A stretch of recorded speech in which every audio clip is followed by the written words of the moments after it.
board. With me, I have Ellen Rosenfeld, our clerk, Craig Schultz, our vice chair. I am Erin Underhill, the chair.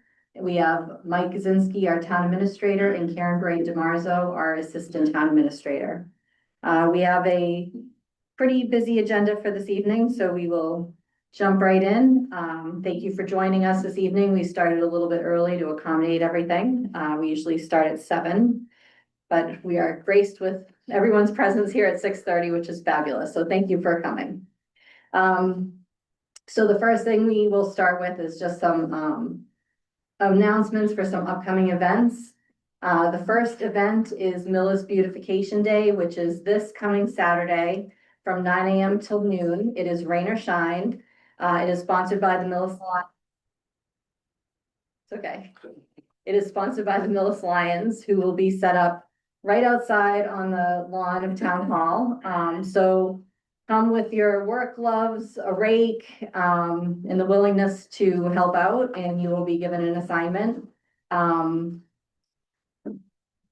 Neighbors, don't let me forget. Yes, Okay. I have them in the other room. All right. So that is Millis Beautification Day this Saturday. Also coming up, we've got some exciting town stuff coming up. Town meeting, our annual town meeting is on May 4th, Monday, May 4th, at 7:30 p.m. at the Millis Middle High School. So everybody's encouraged to attend that. That is our big spring town meeting where we vote on our annual budget. So that's a pretty big deal, and attendance is definitely encouraged. So please join us. Also coming up are town elections on Monday, May 11th. So the following Monday, and that will be here at Town Hall. I believe polls are 7 to 8. Yes. 7 a.m. till 8 p.m. Any other announcements? Okay. All right, so we're a minute early. Is that a problem? No. Okay, so we're gonna move on to our scheduled appointments. First, we have our principal assessor. Thank you, Madam Chair. In your packet is a memo from the Finance Director. As the board is aware, longtime Principal Assessor Terry Gonzalez is retiring. Very happy for her in her retirement, and she's been quite an asset for the town, and we appreciate that. But I'll just read briefly the memo from the Finance Director. I am pleased to submit this memo recommending the appointment of Tom Welch as Principal Assessor for the town of Millis. We were fortunate to receive a highly qualified and competitive pool of candidates for this position. And after a thorough and thoughtful review process, including interviews and evaluation of professional experience, Tom emerged as the top choice and the best fit for Millis. Tom is a certified Massachusetts municipal assessor and brings an impressive depth of experience in municipal assessing. He served in multiple communities where he demonstrated strong technical expertise, sound judgment, and a commitment to fair and equitable property valuation. His familiarity with Massachusetts assessing practices, regulatory requirements, and evolving industry standards positions him well to succeed in this role. In addition to his technical qualifications, Tom conveyed a genuine passion for the field of assessing. He spoke thoughtfully about the importance of transparency, accuracy, and public trust in municipal finance functions.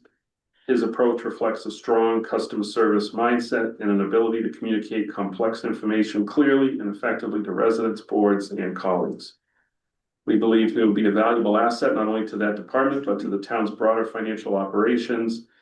We look forward to welcoming Tom to the finance team and are excited about the expertise and professionalism he will bring to the organization. So with that, Madam Chair, and I did have a chance to meet with Tom in one of the interviews. I'm recommending that the board ratify my appointment of Tom Welch as the Principal Assessor pending a successful query and physical. And the Finance Director is here this evening if you have any questions for her. And the candidate himself is here on Zoom if you have any questions for him or would like to hear from him. Wonderful. Do you guys have any questions? No, I'm good. All right, I'll make a motion. I move the board ratify the town administrator's appointment of Thomas Welch as principal assessor pending a successful query and physical. Second.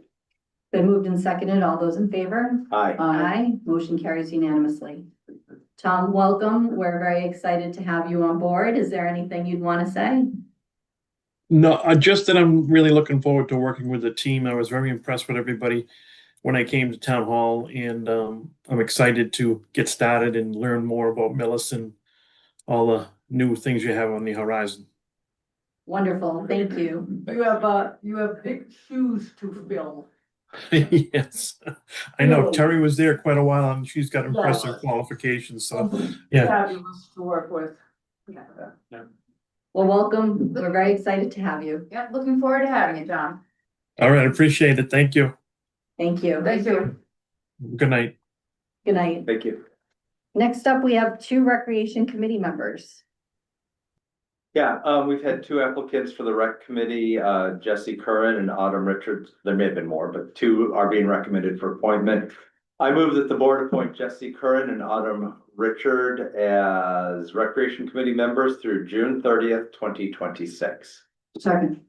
Been moved and seconded. All those in favor? Aye. Motion carries unanimously.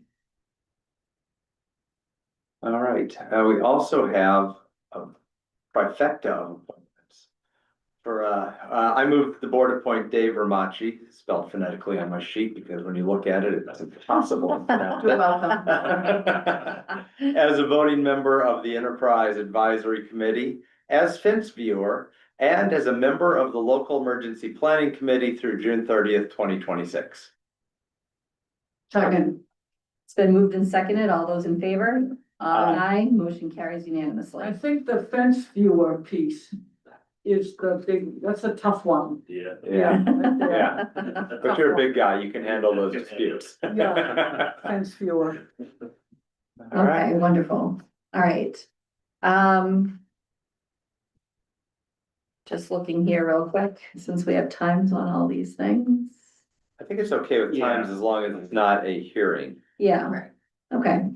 All right, well then we're gonna move right I along could have to, stalled. that's okay. We're only a minute early. Yeah. We're gonna move right along to our capital planning committee project recommendations with Mr. Barry. Good evening, everyone. Happy Good to go evening. early.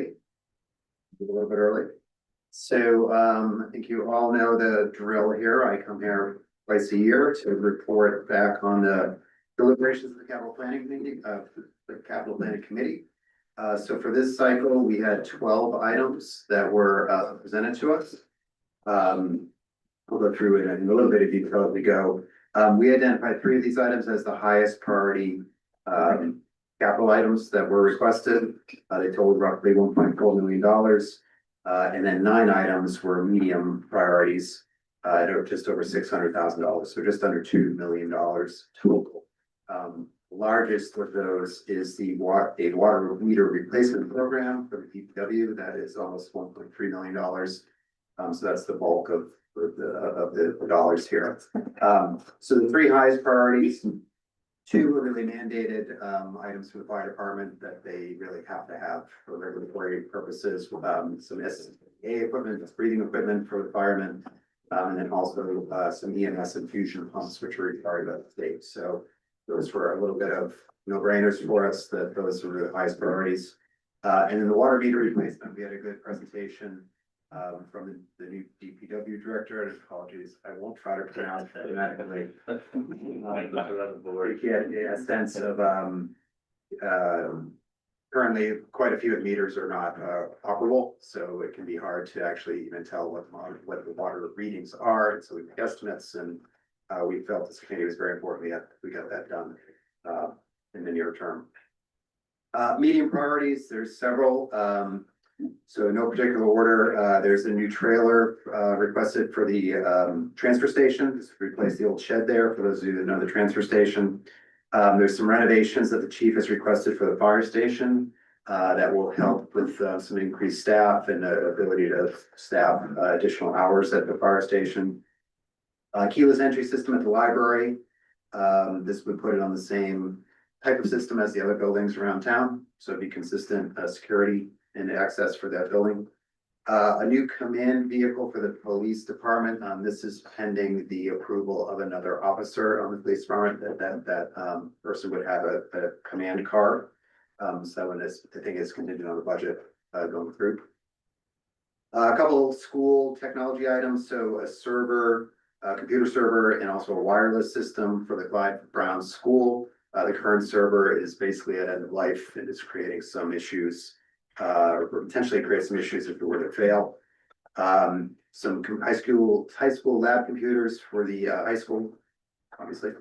That's a number of Chromebooks that would be replacing old ones that are at their end of life. And a couple related to this building, so repaving the parking lot, that's about $250,000 estimate. And then also replacing the flooring, mainly, well, in various parts of the building, but mainly where the senior center is down in the basement. So we had a lot of good deliberation. We go through a process, which I think everybody's familiar with, where we rank these items on a number of different criteria. And can try to assess which are the highest priorities and medium. We did have a good debate on this. We decided none of these were low priorities, so we did a third category of lower priorities. None of these met that bar that we felt it warranted being lower. So these were you know, in the same ballpark as far as the way our deliberations came out. A couple other things I'll note in the report. We do have an estimate of our next 10 years of capital requests for the town. It's about $32.4 million. About 13 million that is replacement of existing capital. These are mostly vehicles for the most part. There are a few other things in there too. Enterprise system capital needs, these are various enterprise projects, that's about 12 million. And other needs at about 7 million. The bulk of that is for fields, athletic fields, which we've been holding a placeholder for quite some time on that. So a couple things I'd say just on the longer term view. One is that our finance director is currently going through a very comprehensive conversion of our old spreadsheets and whatnot into the ClearGov system. So would be surprised if as we do that process, we'll be seeing some updates. Either we find some new items we didn't know about, or we might drop some items off that we have already been taken care of.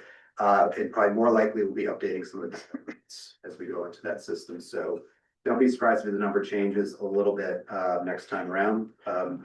But Jody can speak to that if needed. That process is moving along, and we're getting there, getting all that into ClearGov.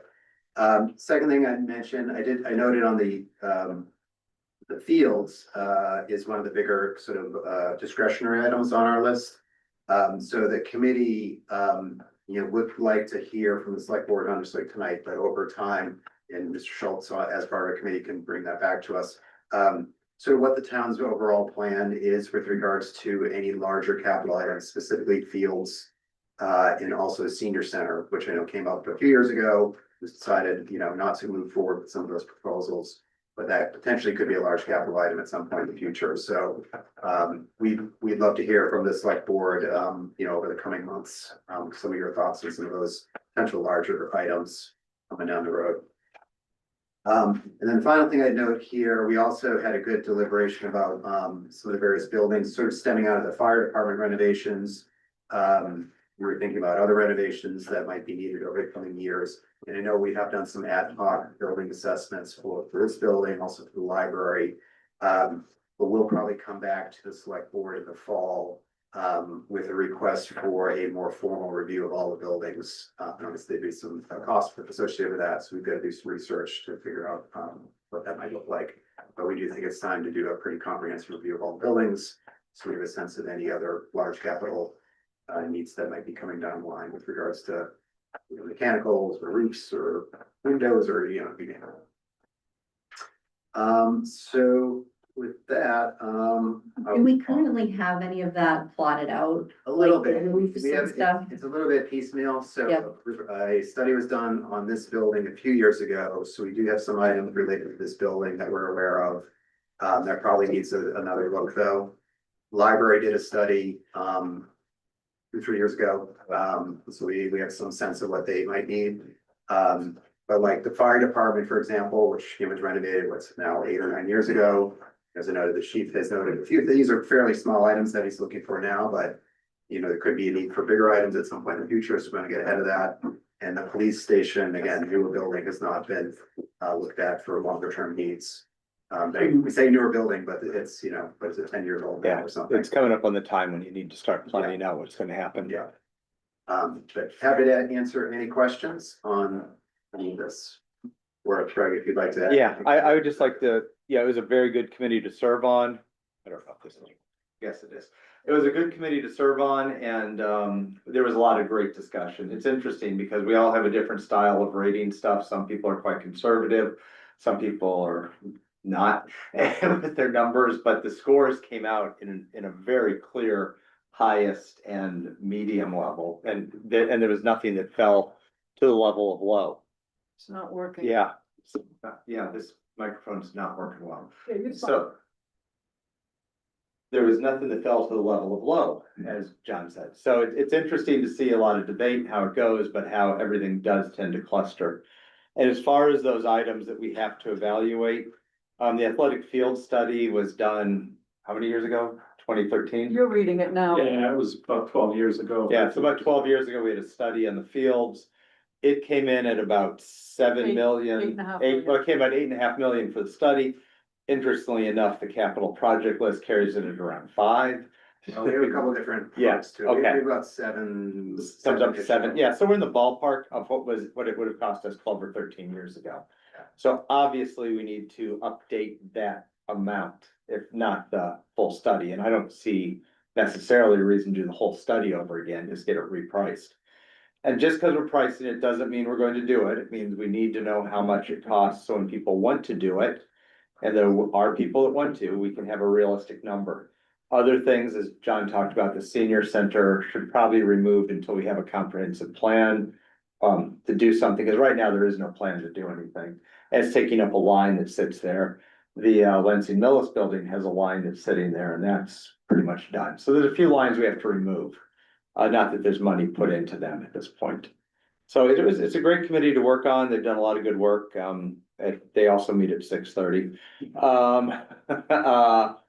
But they do it by Zoom, so I can have dinner while I watch. But this is a good report. Thank you.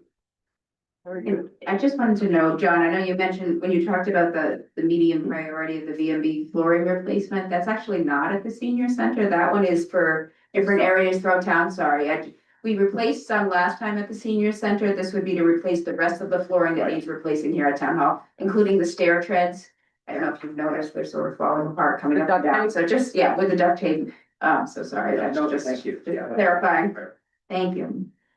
All right, any other questions? Any other questions? No. I can make a motion. Okay, you can make a motion. I move that the board accept the capital planning committee's recommendation for the spring annual town meeting warrant as presented. Second. Okay, it's been moved and seconded. All those in favor? Aye. Motion carries unanimously. Thank you so much. That was a great report.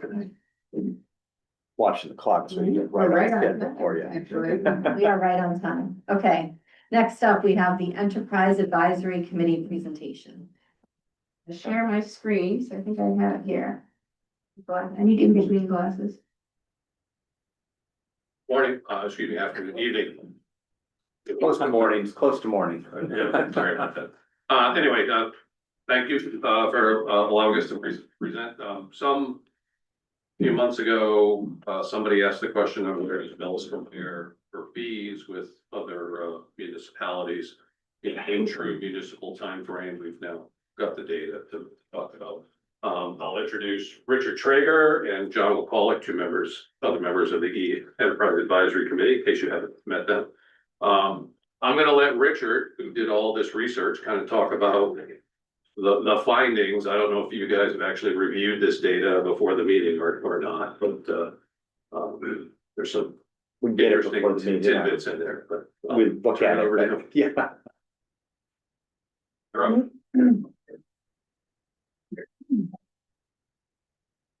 up. Richard, if you want to sit, you can too. It's up to you, whatever's easier. Doesn't make any difference. I'm not that senior. All right, fair enough. Okay, 4 minutes.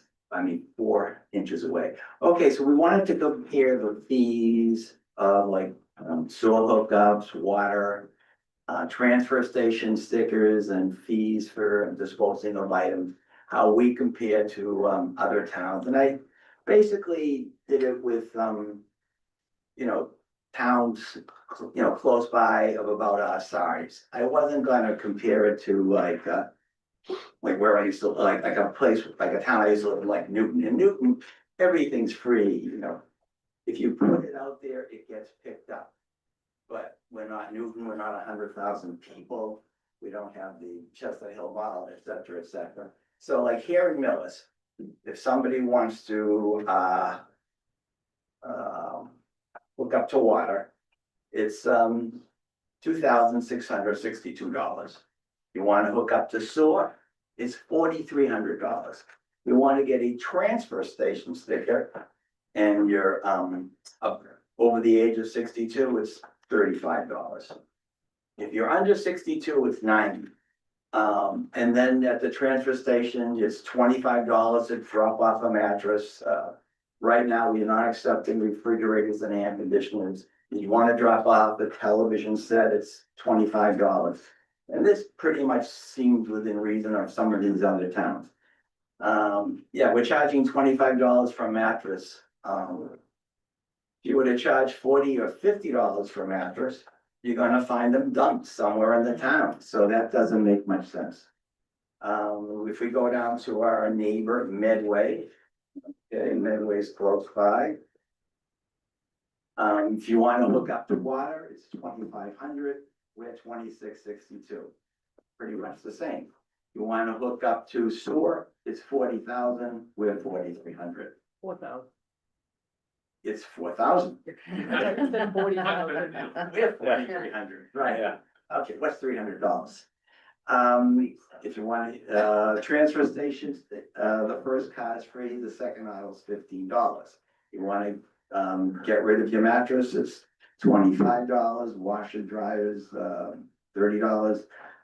Again, they happen to accept, air conditioners and, refrigerators, we don't, but again, we're still in the same, ballpark. If we go to Milford, okay, if it's a 5-inch, 8-inch pipe, I guess it's $2,200, 3/4 inch, $3,300. I don't really know what that means, but 1 inch is $5,500. If you wanna hook up to sewer in Milford, you have to get a permit for $1,000. And then the tie-in fee depends on the job, the pipe, and the road work. Again, the transfer station fee is $25. Pretty much in ours. Sherborne and Holliston are pretty much all septic. So there's really nothing to compare there. Sherborne for a town has mostly private wells. Holliston to look up is 1 inch would be $2,200, 2 inches $4,400. Again, we're right in there. If I go down a little bit Do more, we know what our hookup is for water? Do we know how many inches? it was just on the 2662. We're 1 inch? Okay, all right.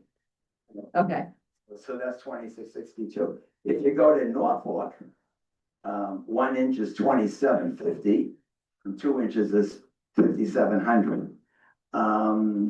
Again, you know, we're right in the ballpark of most of our other neighbors. If I go to Norfolk, a sticker for a senior is $55. Okay, to dispose of a mattress is $40. We're $25, but again, I think if you up some of these fees, you're gonna find people dumping things in the town. I mean, you're not gonna, some people just won't pay $50 to dump for a mattress, so they'll dump it. So, yeah. So again, Sudbury is mostly, septic, but their water connection fee is $3,500. Natick, again, Natick, it has a population of 45,000, so we really aren't going to compete with a, town like Natick. So for all practical purposes, I feel our fees are right in line with everybody else's. okay, great, Good. thank you. Thank you.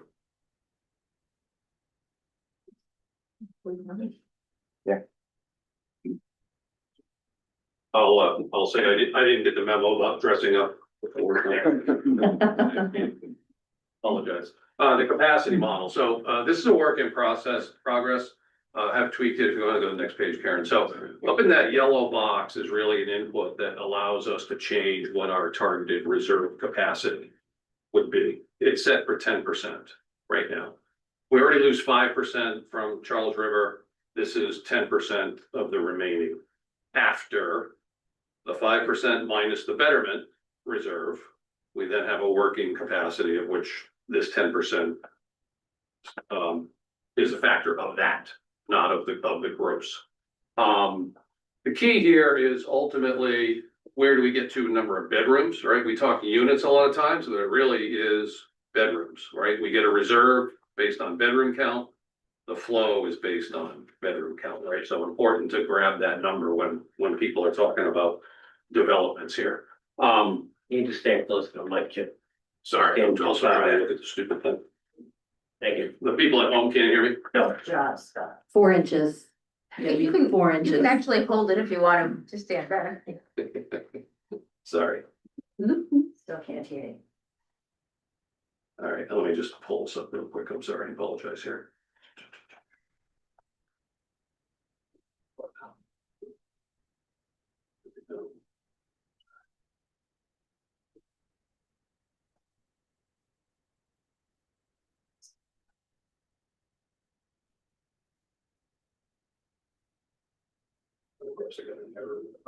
All right, holding it. I was gonna say, Jimmy, you can grab that, you can actually grab the mic and hold it. Okay.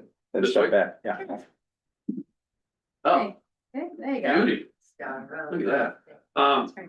So up in the upper left is really kind of where we end up with working capacity and targeted working capacity. We've got a block that says what projects are on the books. There's potential projects also on the books that just, through rumor mill or whatever, people say we're gonna go do something.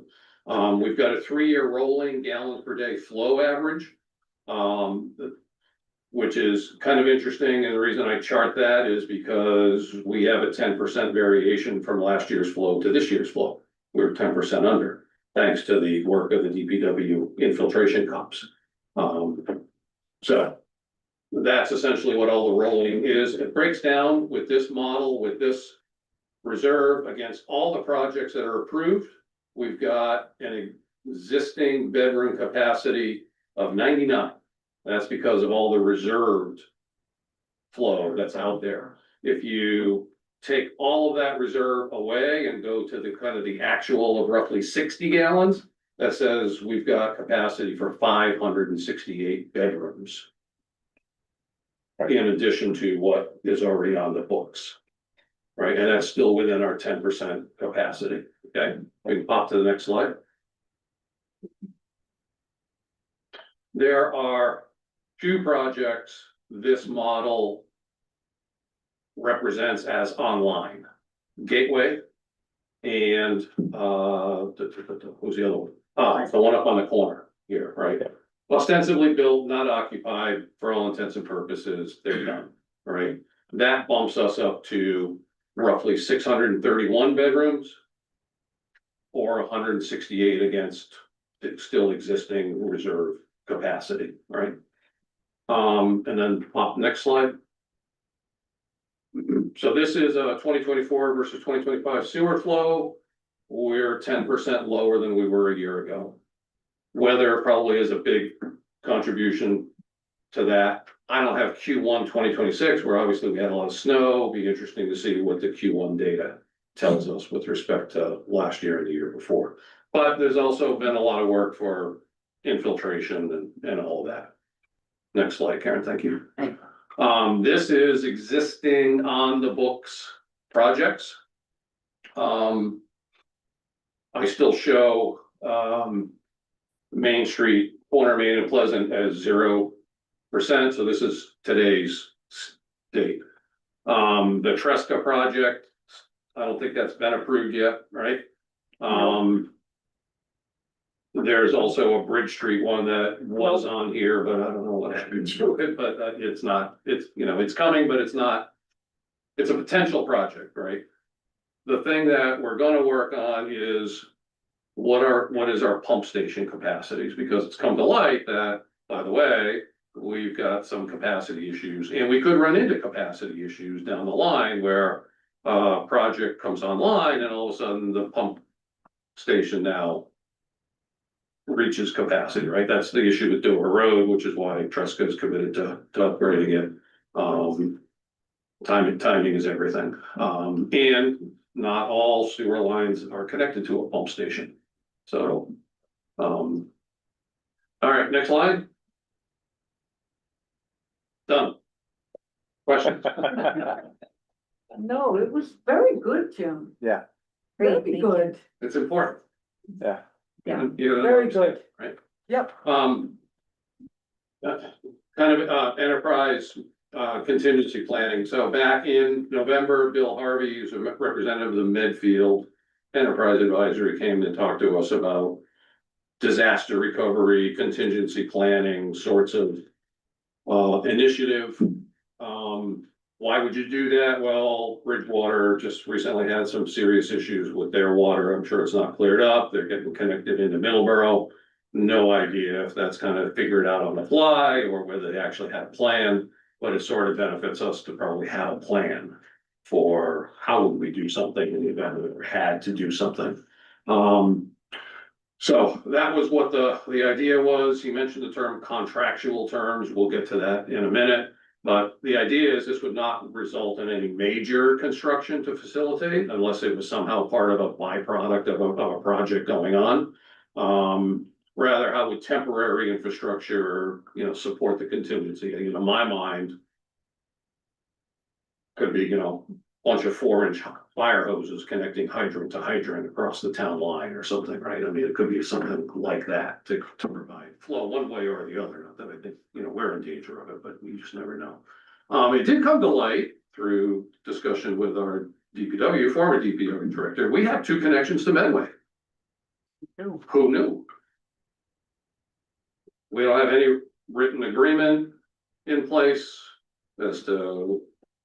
So maybe we want to, or maybe we don't want to put something kind of in agreement that says, what's the contingencies, right? Cause it's like, are we obligated to continually pump water if we turn it on? Or is there a threshold that says we're not obligated anymore? I don't know, you can make anything up that you want to make up here, right? Next slide, please. So considerations, I already sort of touched on all this, right? Why is it necessary? Well, hopefully it'll never have to be, but an emergency is not the best time to go be figuring things out. Documentation requirements, you know, again, just ideas, design documents, some kind of an agreement on operational or financial terms, maybe a memorandum of understanding. We put something out with Medway on the shared nurse, it's probably the same sort of thing, right? Just in, you know, sort of an agreement on what. But that thing would trigger kind of what causes it, why would we do it? And I just want to keep the KISS approach if we can. Town council probably ought to tell us what they think we should have in terms of some document that governs this. And the question is, do we go back and talk to Medway about it, or do we just let it ride? Next. So the ask is really, you know, the EAC and the DPW director agreed it's a worthwhile endeavor. From a mist mitigation perspective at minimal cost for the exploration phase. Does the select board agree? Do we need to engage town council for an opinion on anything? And then, you know, do we need to document something with Medway? Not expecting answers tonight, of course, but. I know that when we had the enterprise, well, drinking water committee, the precursor of the enterprise, the precursor to this one. We looked at selling water in Medway for a power plant. And we did go down pretty far. Jim McCaffrey and I were on that committee, and we went down. We have the connection or those? They decided they didn't want our water, so we stopped looking. Yeah. But I think there was talk of a connection. It was complicated, but there was some way to do it on Village Street. But since they decided they didn't need the water, we didn't see a need to keep pursuing it. So I'm glad to see you're doing it. We Yeah, have two connections. yeah, that's good. The one Yeah. on 109, Dave? Yeah. Yeah, and one on Village. All you gotta do is Yeah. don't ever turn that bell. I think I. They suggest we turn it once a year just to make sure it works. But other than that. So, do you have any information on the water? With Medway, like, have you had any discussions with the, Not recently. No. It's certainly discussions we can have. And the fact that there's already a connection means that, you know, from a physical facility standpoint, it's just more of an issue of setting up some sort of, you know, agreement or arrangement that in the case of an emergency or some need that we can do that. So it's probably more of worth a, looking into? yeah, it's more of a discussion with town council and our counterparts over in Midway, so. Thank you. That's great. Thank you. Good, great. All right. Next up, we have the presentation of the fiscal year 27 DPW budget. Thought I was gone. Oh, no, you don't. Thought I was gone. Like a bad penny. I was saying, like the bad penny. Best penny minute, Minnesota. We need a good one. If you say so yourself. As I do. You certainly will. And you So- should. We're gonna do tonight, I'm gonna present the budget itself, because this was actually my budget that I did with Mike and Jody back in November. As you know, we have to get the stuff submitted on time. So David didn't come on with us until the end of February, so the budget was already been submitted, and pretty much approved, not approved, but had been looked at. So I'll go through that, and then David's gonna go over the, give you the information on the capital items, which he's been handling on that. So the first page I think you have is the organizational chart. The next page is a general description of the DPW, which, you know, we submit every single year. It's the general fund budgets, it's highway transfer station, street lighting, snow and ice, the sewer enterprise fund, water enterprise fund, and the stormwater enterprise fund. That's all under the general direction of the DPW director and two staff members that work in the office. The requested budget for all of the budgets is $6,571,970. Next page, we're gonna get into and of course, this is gonna take nowhere near like we used to have a 2-hour discussion when we used to have the budget presentation. The first is the highway, cemetery, parks, roadways, street signs. The FY 27 salaries we're asking is $508,982. That's an increase of $3,832. The fluctuation between where it's not as much as you'll find out in the other is because of, you know, the previous DPW director and the new DPW director, the office manager and the clerk. All three of us have been changed, so they all came in at a lower rate than where we were. The expenses it's requested for $455,956. That's an increase of $48,400. The reason for that large increase is in a couple of different folds. One is for the there's a bunch of contractual items, the landfill, that went up. The water of the fields it's in the DPW budget, although it probably shouldn't be in the DPW budget, but it is a line item in the DPW budget.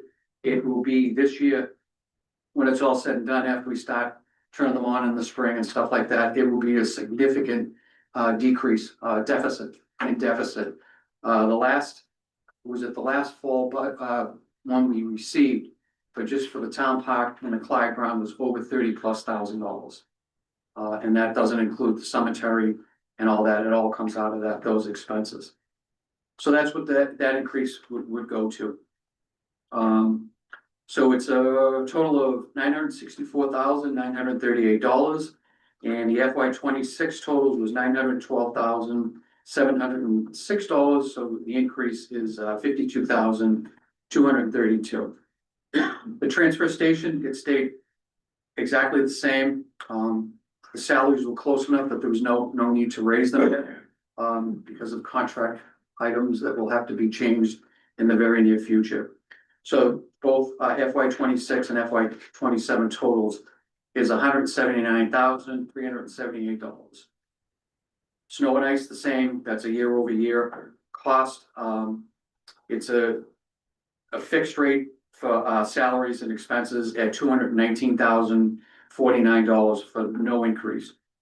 You've asked, or was it the finance committee asked, the increase of the snow and ice budgets, it's in the upwards of 225 to 250,000. That we'll probably get that back to you, but David will get that for you before town meeting. And that's the overage of this year. Street lighting, no change in that, $38,850. And so the total increase was FY 26, there was for $1,349,983.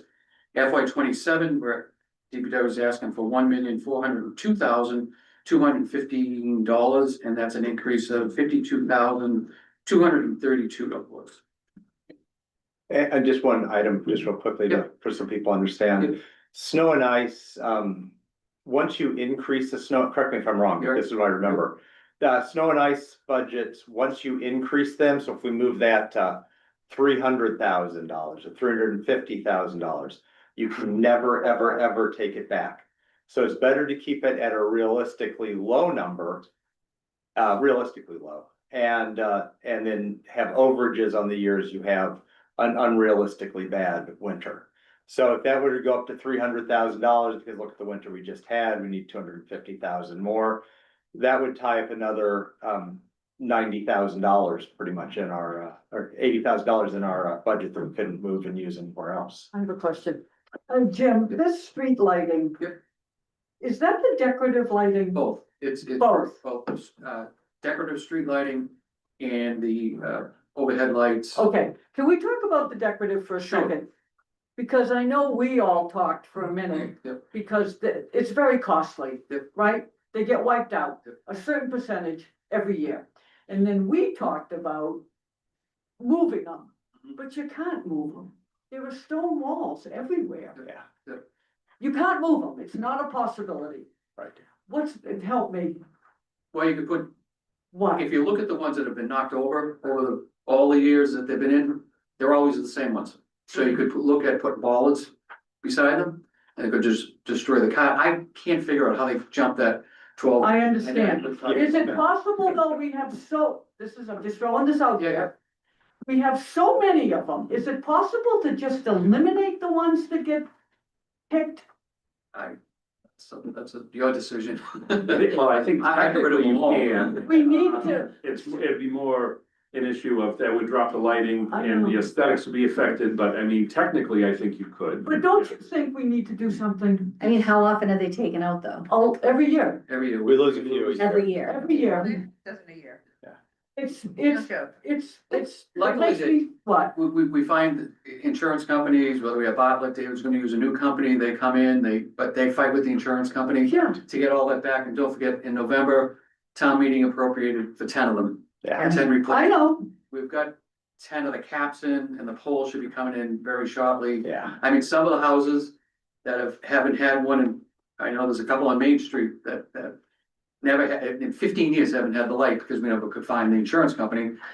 Now they're finally gonna get one, and they ain't gonna be too happy about it, but, Well, maybe we should think about the bollard thing. Is there room for a bollard thing? You don't even have room to plow. so you put it Yeah. on in line with them, but that's. Yeah. All right, And this cost though is the operational cost of the Yes, street lights. correct. This is not the That's right. hardware And cost. right. Yep. yeah, because we just eat So that. it's just, Yeah, well, we collect some, I remember from the capital planning, some of it, half of it comes from insurance, the other half we eat, yeah. Yeah, but Yeah. not for nothing. I get it if you do get the insurance, but then they're empty and there's combs and everything about it. You know what I Well, mean? hopefully they'll have enough to replace them and keep Okay. them. Okay. Because there's like 5 that need to be replaced out of the 10. So they'll have a stock We're gonna of keep 5, but five? I agree with you. They're I very hate it. unsightly. We I lost hate the it. one in front of the library finally, that's the one I showed you the picture in Yeah. November, when it was like the leaning cut Yeah. tower. So that finally fell. And unfortunately, Close enough. we've taken several of them down with the street plow, the sidewalk plow. I'm sure, okay. Next is the enterprise budgets. You can see that, we can talk about it when they're all done, but, the FY 27 salaries, this is for the water enterprise fund, is $630,000. And the expenses is $1,845,025. So the FY 27 request is $2,475,326. The FY 26 totals was 2 million, request was 2,261,575. That's a decrease of 146,248. The reason for that is we actually carried a very large amount in one of the line items because we weren't sure about repairs that were gonna be necessary for the wells 1 and 2. That did not come to fruition, so that money's gonna be returned this year to the, or taken out of the budget. So that's why you see the large deduction in that. The sewer, FY 27 salaries is $351,473. The expenses is $1,511,217. So the total for FY 27 is $1,862,690. FY 26, we had a request of $1,702,501. That's an increase of $160,189. Again, I'll talk about the salaries when I'm done with the 3 presentations. But a large increase is to the Charles River Pollution District. They went up on the, you'll see it in the long budget presentation of the increases, but they went up, and some of the debt, long-term debt is that increased also. The Stormwater Enterprise Fund is for FY 27, the salaries is $329,529. The expenses is $502,210. So that's a total of $831,739. And the request last year was for $774,329. That's an increase of $57,410. All of this could change. Right now, as you know, we're in negotiations with the union that represents the ASME. And the whole scope of this could change. There's 2 budgets that we did, and we were told to present this one because this is the one that's on the table right now. That's all we can do right now until if there's an agreement come. So the next is accomplishments. It's the list of paving that we did last year, with the help of town meeting vote. There was $671,045. There's a list of what was paved. The biggest, which not in that 671, is the grant that was paid for Main Street that we received last year, and upwards of $1.2 to $1.3 million. What I have to say about the Main Street project, if they didn't do that, if we didn't get that grant, we would have, all this money would have been poured right into that, because that road was, as we all know, was horrible. I do like, as much as first when they came to me, the inlay of the lines, I thought I was gonna hate it. I think it's the best thing that was ever done. I think as you drive over it every single day, they look like it was just painted yesterday. The water accomplishment, the construction of the 6.35 million PFAS water treatment plant, that's a picture of it on the side there. David's down there every day overseeing the construction of that project. And it's they've caught up. We were a little behind, but we've caught up in construction. Knock on wood, it's going to be on time and under budget as of today. Now that I just changed it. And the grants that we received in the past year was 10,000 Mass DEP funding grant for a new compactor for the transfer station. They'll only give 10,000 for that. And maybe in November, depending on what we have let me go, the IDP grant is $3,780. We've compiled that money over the past 5 or 6 years. If you remember, when we bought the first compactor, we were allowed to keep that money as long as we report every year what our thoughts were gonna be with it. And we did pay for that other compactor that's at the transfer station, you know, through this grant. And it states here, last year we got $3,780. We actually have in the bank, 19,000, almost $20,000, $19,070. And we just, as the $30,000 Mass DEP cyber security grant, we just received the final go-ahead. I sent it to you all this afternoon. I worked with the Kleinfelder in my time that's still remaining here to get that all changed into Mike's name and David's name. And the most thing that I'm proud of that, you know, when Mike and I first started this process of these PFAS plants, we promised the Millis residents that we would look and we would uncover every stone to find any penny that somebody would give us. And back in, oh God, it was like 3 years ago, a lawyer came in and he sat us both down and both of us looked at it like, yeah, whatever. And I'm sure he's gonna report, you know, tonight that amount, it's significant. It was a lot of work getting the paperwork and everything that was needed. I mean, this is just an outside source that had nothing to do with Millis. It just had to do with PFAS. And we decided to latch on to this company. The amount that he'll tell you later tonight, we still think that could be doubled, you know, because there's still a second lawsuit that we also tied into that. And whatever mitigation that we're still working with Herman Shu and the GAF plan. But no, I think that's my part. You don't want to go through all these pages, do you? You have them, I mean. We have it, yeah. Everything that I gave you in the slide deck presentation is the follow-up here. Hey, now capital. Alright, we'll start off with the trailer for the transfer station. The one there is pretty beat up, the holes in the floor. There's a beehive that's taken over the whole underneath of it as of right now. That's why the guys sort of stay away and it's caution tape off.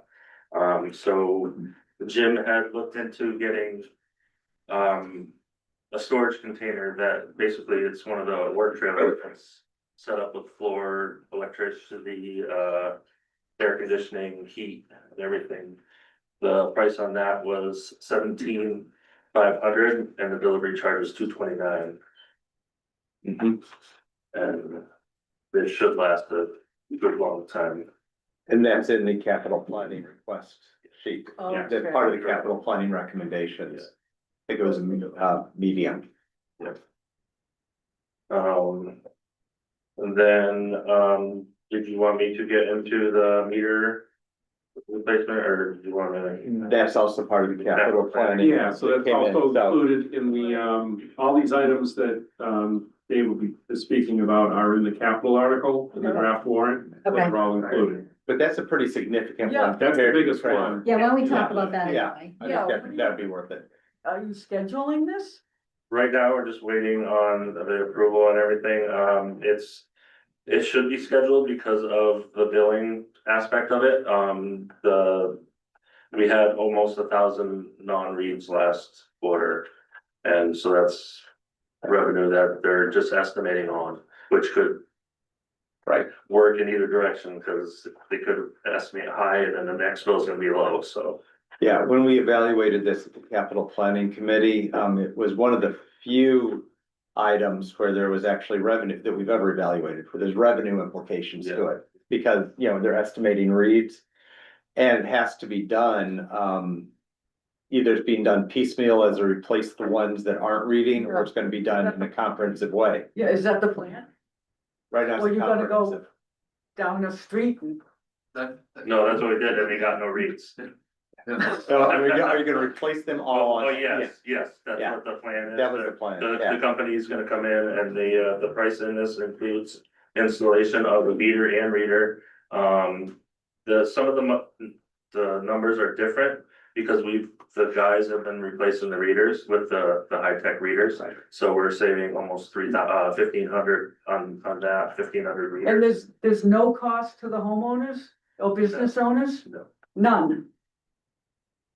Yeah, I didn't. Well, don't say there's no. Oh, I know. You know what I mean. Not individually, the cost part of the project, Water. part of the water Right. bill. Yeah. Right. So are you planning on replacing every meter in town?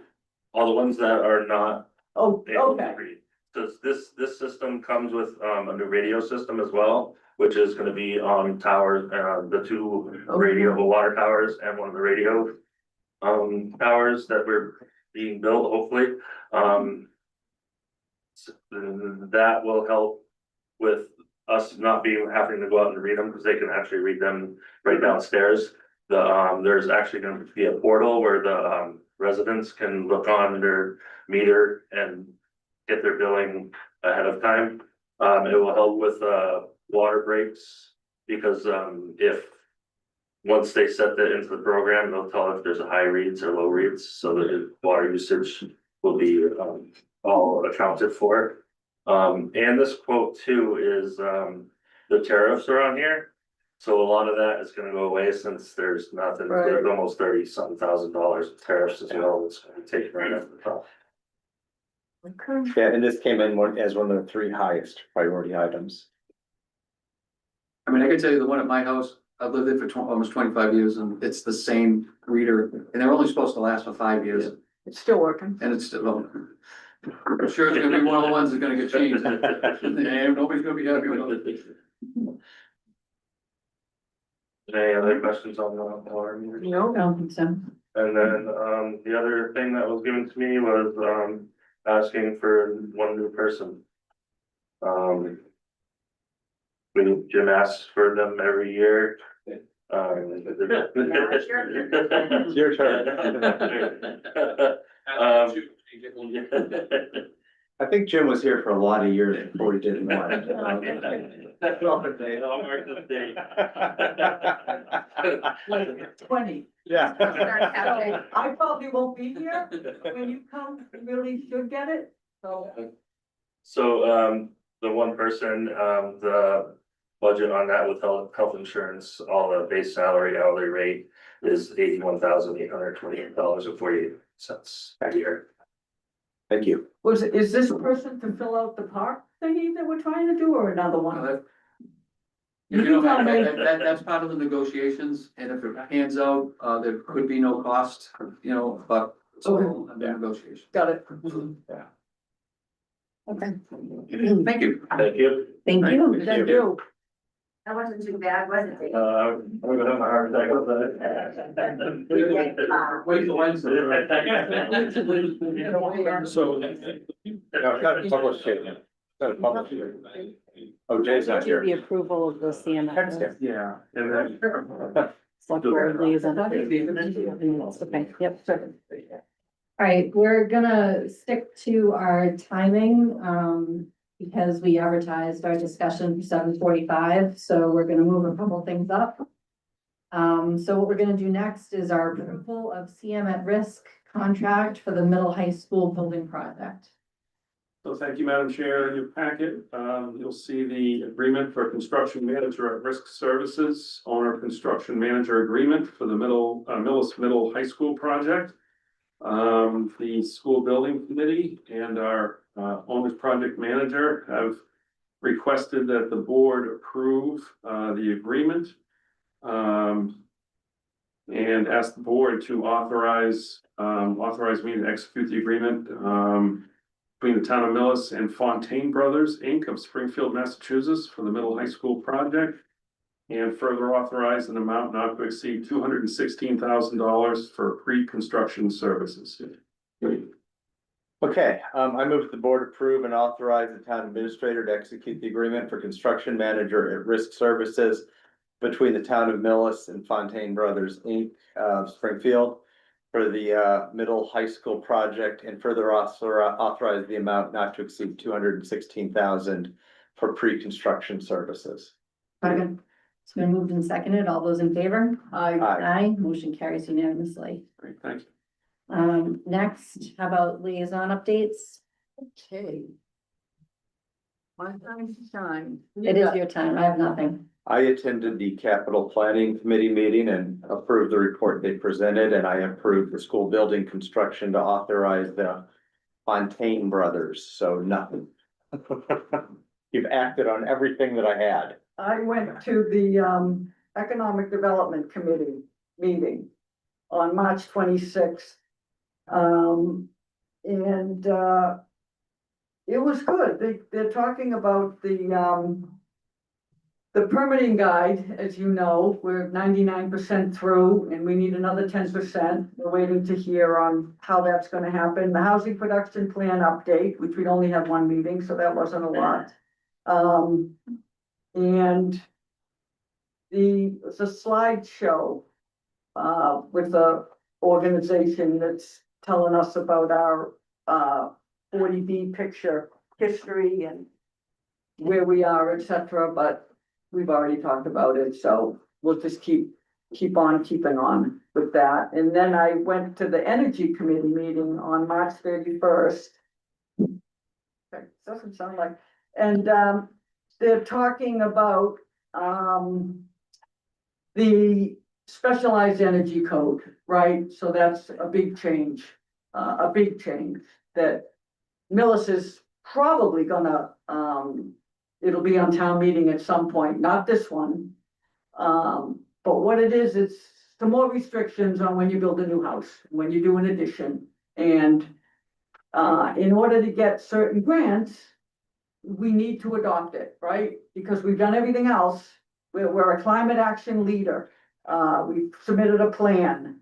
And now this is the new, they called it a specialized opt-in stretch energy code, which is pretty much all electric, right? No more fossil fuels.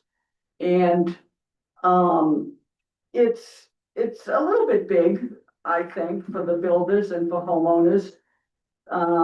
One of the things, I just think this is interesting, so I'm just gonna say it, because we have time to kill. If you want a gas stove in your house, you need to put a little solar array on your property to undo what you're doing with the gas stove. So it's like a little teeny weeny kilowatt solar array that you can put on your roof. And then you can have a gas stove. I'm not making this up. That's one of the more whatever. And then, of course, the plugins in your garages for your future drive itself car. And a few other things. But as I said, like 44 or 45 towns have already adopted it out of like 351. More are adopting it every year. And they hold out this carrot of grant money. I mean, it's extraordinary. You can get like $1 million grant. A town can apply for $1 million grant when you adopt this. And if you don't adopt it, you don't get it. So I'm sure at some point we'll be adopting it, but we're not gonna be adopting it in the spring because the Energy Committee is gonna have some forums, invite builders in, get their opinions. And then it'll probably be in November. So that's that. And then the final thing is if we want to become a tree city, there's this tree city thing, which is kind of funny. And so I think the only thing you need to do to be a tree city, if you drill down, is you have to have an Arbor Day celebration. So that's kind of cool. So we may be having an Arbor Day celebration if somebody can tell me when it is. And that makes us a tree city. All of these things, seriously, this is what I've learned. All of these things are mandated more or less by the state. And then they give you people from the state to help you implement them, right? You see how circular this is? And once you do it, you get all these stars and asterisks next to the name of Millis, and you are eligible for a whole host of grants. And if you don't, you're not. And we want to be, because we're almost there anyway. So it's, I think, good in the end, and everybody's going in this way, so that's our future. Okay, Good enough? yes, Yeah.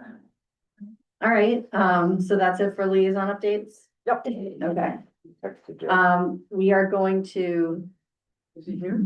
I don't think so. So we are going to review and approve the draft minutes of March 23rd, 2026.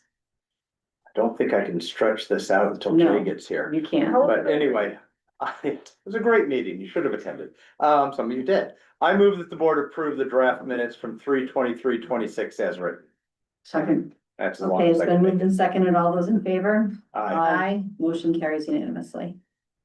All right. Give me a second here. What's the local springing regular? Well, we need That's to. Jay also. Oh, that's Jay. Yeah, I'd like, Madam Chair, we could begin going through the Sure. warrant. I Yeah, don't expect we'll be able to let's- get through it in the next 7 minutes, but we could certainly Oh. begin going. Okay. through it, Like. So in the board's packet, you have a copy of a draft annual town meeting warrant. There are 24 articles on the draft that I'm putting before you tonight. Some of them have not been formally, approved and added by the board. I'm requesting this evening that you consider doing some of those this evening. And the first one is Article 1. You want them to vote to open first? That's probably a good idea. Just throw I'll it. make a motion to open the town meeting warrant. Second. moved and seconded. All those in favor? Aye. Aye. Motion carries unanimously. Thank you. So Article 1, I'm recommending that, the unpaid bills article be removed since in discussions with the finance department, we have no unpaid bills, which is a good thing. So I'm asking that the board, vote to, remove that item, and replace it, with an article, to, which would transfer the sum of $70,000 from Article 3 of the operating budget of the May 5th, 2025 annual town meeting to the ambulance revolving fund. There's $70,000 that was transferred into the general fund from the ambulance revolving fund back last May. Those funds are not needed. And they should be placed back into the ambulance revolving fund, and it does require a vote at town meeting to accomplish that. Okay. So the next, if you want me to just go through them and then you can take a vote on everything. So the next item, is an authorization, is an addition of an article to authorize a borrowing for the water meter replacement project, as identified in Article 8. So that, again, Is that Article 2 on our list? It says, operate available funds for additional operating expenses. The one that I have in my hand, I don't know what's in the package. This is what I have for you. Yeah.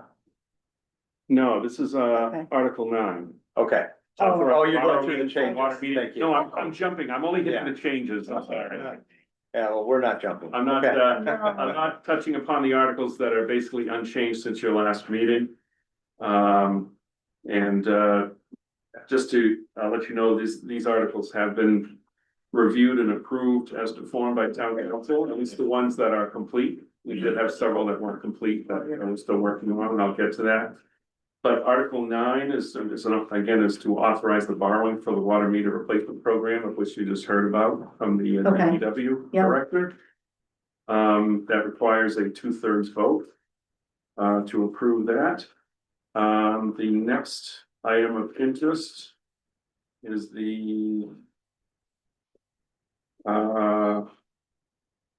you'll be taking up Article 12. That's part of the discussion on possible transfer of land, so we'll be taking that up later this evening. Article 16, that has to do with the pilot agreement for 1073 Main Street. As I mentioned at the last meeting, that has to do with a solar farm that's being built at that location. I'm still working with town council and our finance office to put together the language for that item, so that's why there's no formal language there yet. We expect to have that later this week. Article 18 is to amend the zoning bylaw, battery storage systems. We're still waiting for final language from the planning board for that. I believe their public hearing on that is tomorrow evening. So we'll have language, I expect by Wednesday of this week. Article 19, which I'm asking to be added, is good news. This is what was discussed early this evening by our former DPW director, having to do with PFAS settlement funds that the town's been awarded as part of a class action lawsuit. And this would be to appropriate the sum of $1,168,158.69 for the purpose of the PFAS remediation capital projects. So this would help offset those projects and lessen the cost to the ratepayers for that construction.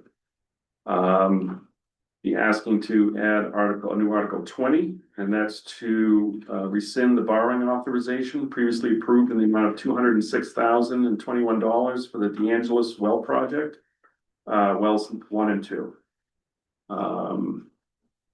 Let's see if I missed any here.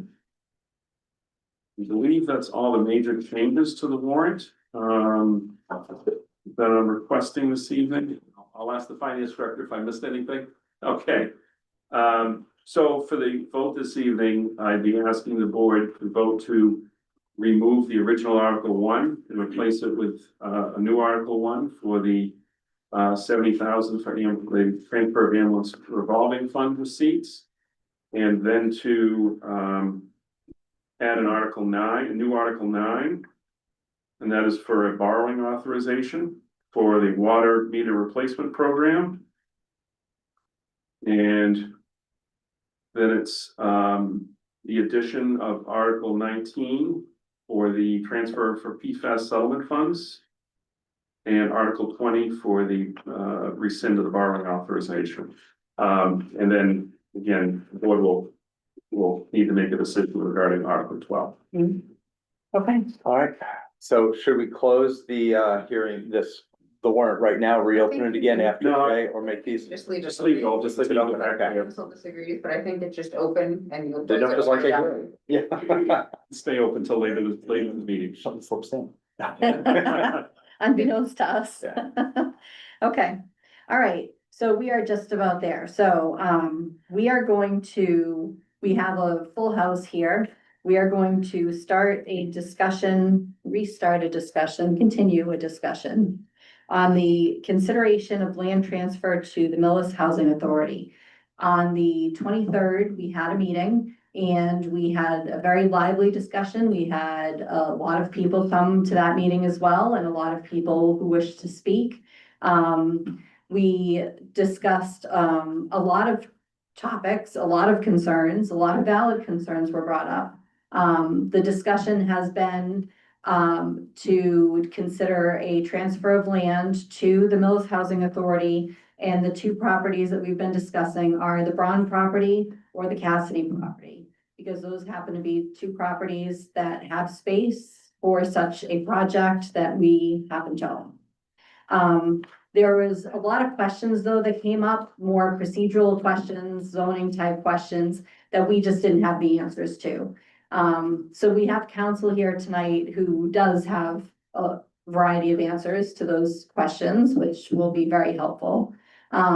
So what I'd like to do tonight, I don't know, Jay, did you want to kick off with a few comments, or did you want to just start answering some questions? I could do a little bit Of both? of both. Okay, so what we're gonna do, let me just get a pulse here. I think what we'll do is we'll have Jay kick it off with, a little bit of information. We'll get some comments and questions from folks that are here.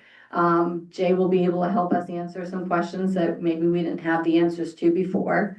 So just so that I can get an idea, can you please raise your hand if you plan to speak this evening? Okay, so I'm going to give people around 3 minutes each to speak. just in the interest of time, so that everyone has the opportunity. What I'd like to try to do is keep it to, something new. You know, we understand it's wet. We've talked about the wetness. We understand that there's concerns about traffic. I think Jay's gonna get into some of those particulars in terms of the questions that we couldn't answer, which surround some of those topics. So let's, try to keep it to something new that maybe Jay has not addressed by the time you get up to speak. And, I'll get through all of you that wanted to speak. And then we'll deliberate a little bit. And then we will, since we already opened the town meeting warrant, we're gonna go back and speak, discuss the town meeting warrant some more and decide what we're doing with this particular article for this, topic. Sound good? I like it. Okay. All right, Jay, go ahead.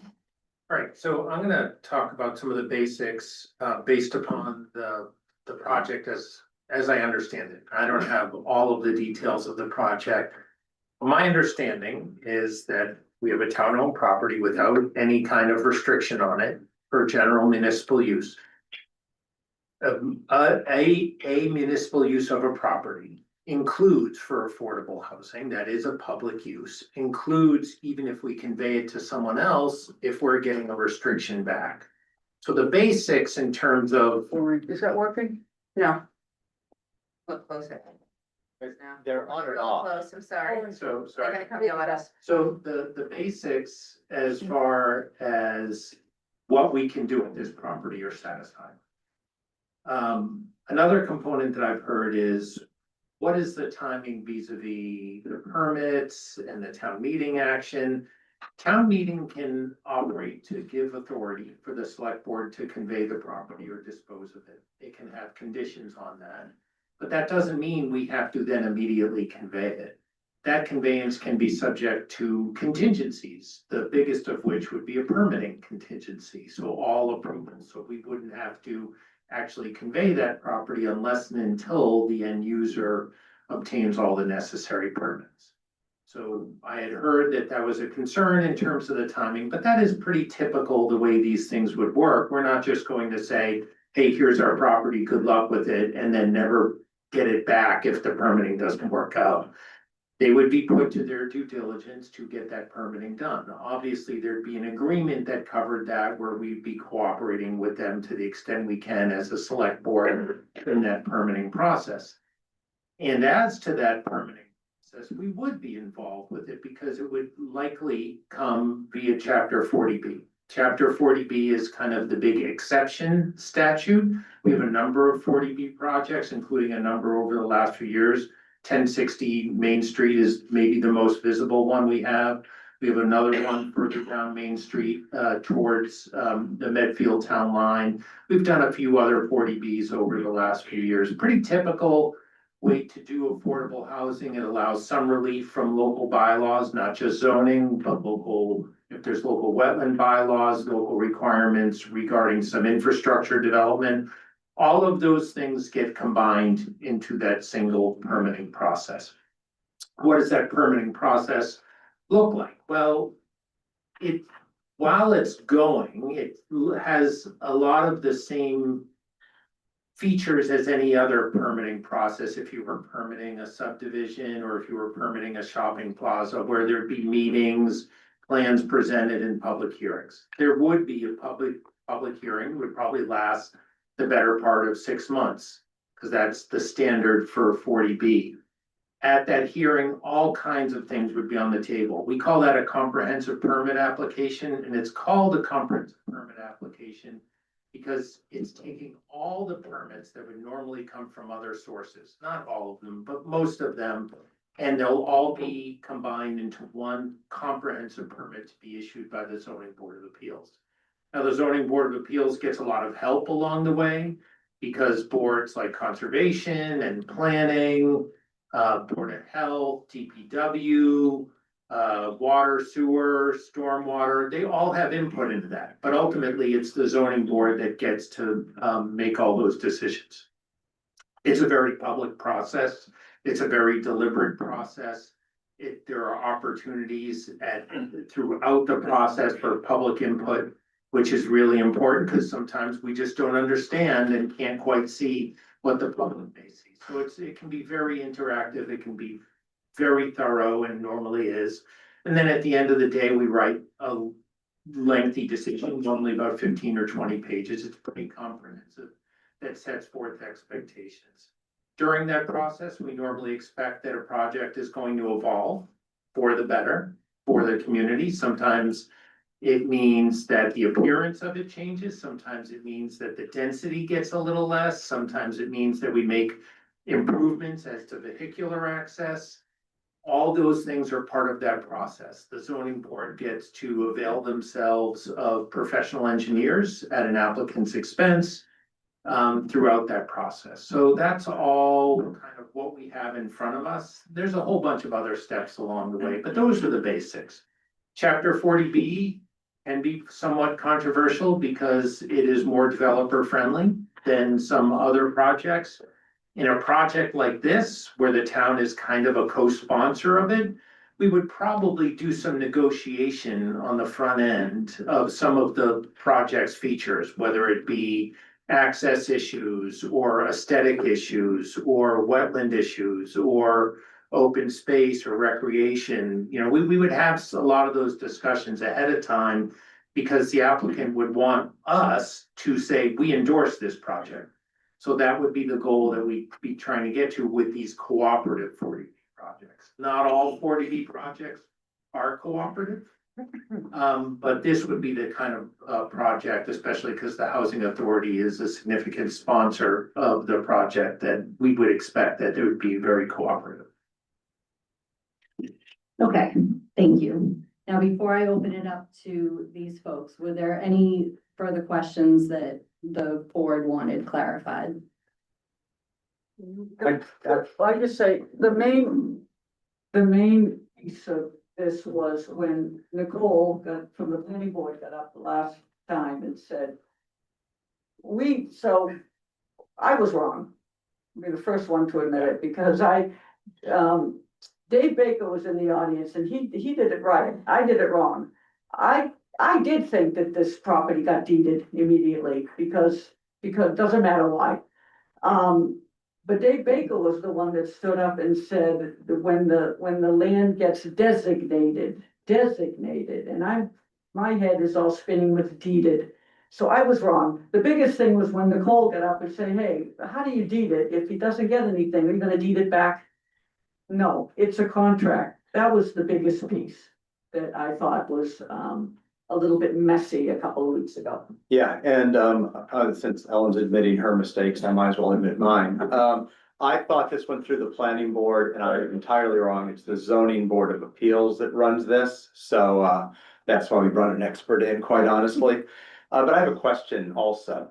So under this applicant, the application process, if the sewer isn't up to standard, can that be put in as a clause that they either agree to do or we don't issue the permit? Is that something that's allowable? Because there's concerns about a lot of these things, but that seems like a big one. Right, so sometimes when we do these projects where there's a likely kind of cooperative bent to it, we'll negotiate some of these key infrastructure pieces ahead of time. Certainly, because sewer is gonna be a component of this project, the zoning board's gonna look at that anyway, and we'll probably have review and peer review.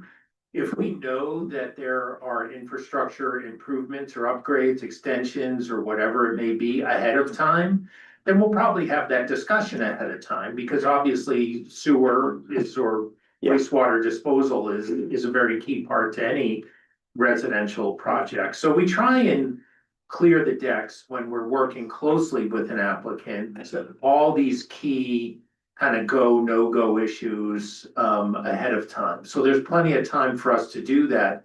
None of this happens overnight. I'll give you an idea just of a timeline, a typical 40B timeline. Let's say town meeting acts in May.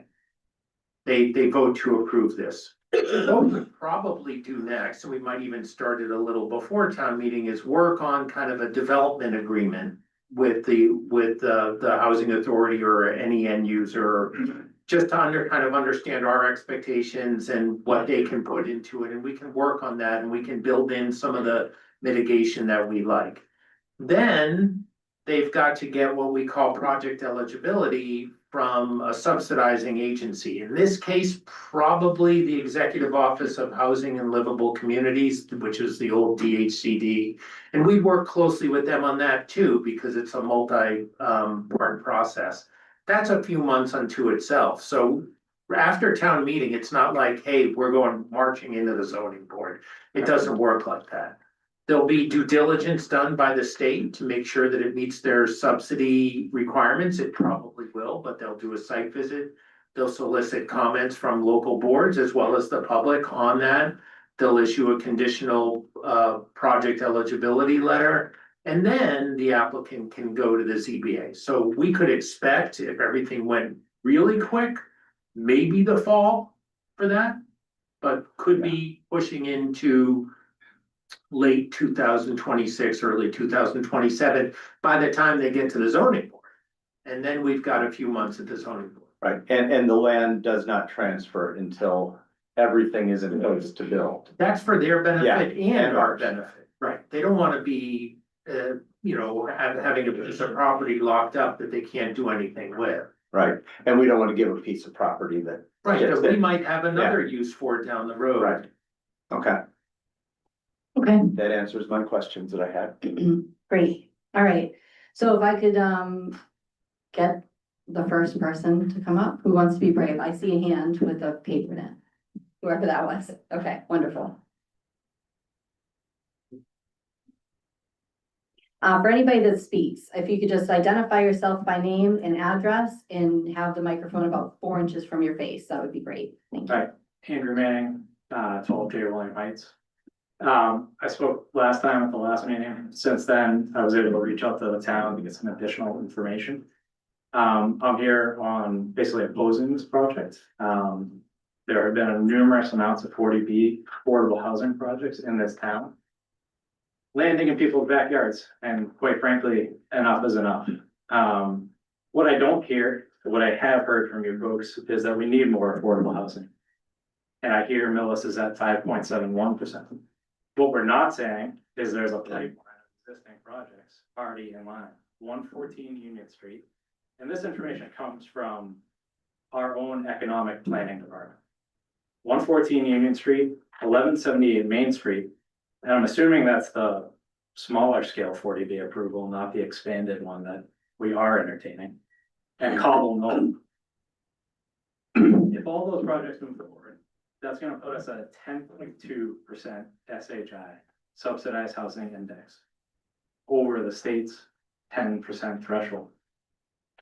What I don't understand is there's something called safe harbor, and if have made progress within 1 to 2 years, you just mentioned when we were talking about the sewer, the projects, 1060 Main and the Gateway project, we've made significant progress. When I reached out to the town, there's no effort whatsoever to go into safe harbor to allow this to develop at a decent clip.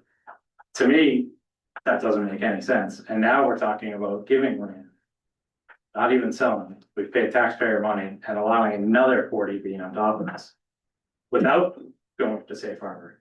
That 10.2% also doesn't include 34 Bridge Street, which is an approval for comprehensive permit for 40B, will push us even further than that. And on top of that, we just rezoned a bunch of land downtown, MBTA, and this town is proposing a 15% requirement of affordable units when those go up, so it wouldn't hurt us on the 10%. With those projects, if they all move forward, yes, we will likely build more single-family residents. There's a lot of land in town, but we would have significant legroom. So I don't understand why we're not applying for safe harbor. That's somewhat related to this project, somewhat related to others. If I was a butter to 34 Bridge, I would be asking, why have we not entered safe harbor? Or why is nobody attempting to at least prolong this? So that's a question I have for you folks. If all those projects go forward, the housing authority would control probably 20% of that affordable housing. So it's not like we don't have anything. Okay. Yeah, I would just like to, your initial assumption, there's a difference between 40B and this project, a huge difference. Understood, I just heard Well- him say different. Well, no, he said it qualifies under a 40B project. A 40B project, 25% of the houses, of the units And I have to be, understand. well, let me make sure everybody understands it, because you have it wrong when you said what you just said. 25% have to be affordable, because we're in the same market as Cambridge for affordable. $3,000 a unit is considered affordable in Millis. It's affordable in Cambridge where my kid lives, but it's not affordable here. This project is Millis Housing, which qualifies under 40B, and Jay, stop me if I say something wrong. It qualifies under 40B. But these people are paying $50 minimum. So if you have no income, you pay $50 in rent. That's affordable. Most of the people pay between $300 and $800 in rent. That's also highly affordable. We're going after this, even if we were in Safe Harbor, we would need to build homes to accommodate people who live in this town but can no longer afford to live in this town. A woman who spoke last week, graduated high school with my sister-in-law. She loves it there. She could never have afforded to live in this town that she grew up to. Went to this building for elementary school, went to that building, or the old building for elementary school, went to the high school for high school. And she would have been driven out of town if not for Millis Housing, where she's paying 30% of her income, no matter what her income is, to live in this town. Remember? I'm sorry? It was 35. Yeah, her income was 35 grand, so she's paying 30% of that. That's why this, even though it qualifies under the 40B regulation, is totally different than a 40B project. The rest of your points about 40Bs, I think that's worth investigating, but to lump this one in with something where a developer is charging $3,000 for rent, and somebody else is paying $1,000, $800 for rent is misleading at best. So it does qualify as 40B, it does count at 40B as your safe harbor bit goes, that's worth looking at. I think that makes a lot of sense. So let me fill in some of the gaps there just a little bit. 40B is a permitting process. It has nothing to do necessarily with the unit count, except the minimum, as you said, is going to be 25% affordable units. And that's the trade-off that we had when we essentially privatized affordable housing in the Commonwealth. So when we're gonna do that, then a for-profit developer needs to make more money, so they're going to have 75% of them be a full 100% market rate, and the 25%, which is, you know, what I would refer to more as moderate income housing. You can under 40B, because again, it's a permitting process, you could go up in the number of affordable units and down in terms of the actual percentage of the area median income that you're using. When we're working with nonprofits and quasi nonprofits or governmental entities, we generally will look at projects that are 100% affordable, all of the units being affordable, at a much lower percentage of the area median income to meet that belt of affordability that we don't otherwise normally meet under the 40B process, whereby we're getting some important middle income units, but we're not serving a different entity, whether they're elderly or folks just starting out or folks that have other issues that disable them from being able to afford even those moderate incomes. Now, as to safe harbor is important. 10% is an important goal. Of course, 10% gets recalculated every 10 years with the census. We've got 4 years left. If we got to just over 10%, we'll go back under, because the total number of housing units will change with the next census. So we want to get that cushion. There are other safe harbors as well, including making progress, as the gentleman suggested, over a period of like a year or two. We are not in safe harbor right now. Safe harbor is not something you apply for either. It's either something that exists or it doesn't exist. The last few projects that we have would have helped us make some progress towards safe harbor, but that time periods that we had for that are not any longer applicable to us. They could become applicable, and we should be able to avail ourselves of safe harbor, which is an option the zoning board gets to apply. But safe harbor doesn't mean, to your original point, that we deny projects. It means that we have the authority to impose conditions on projects so that we don't have to put up with a project that we don't like. That is not usually the case with these cooperative projects, because we are working hand in hand with nonprofit entities that really want to do something great for people in super need. It is very helpful if we get a 40B project on a site we don't like.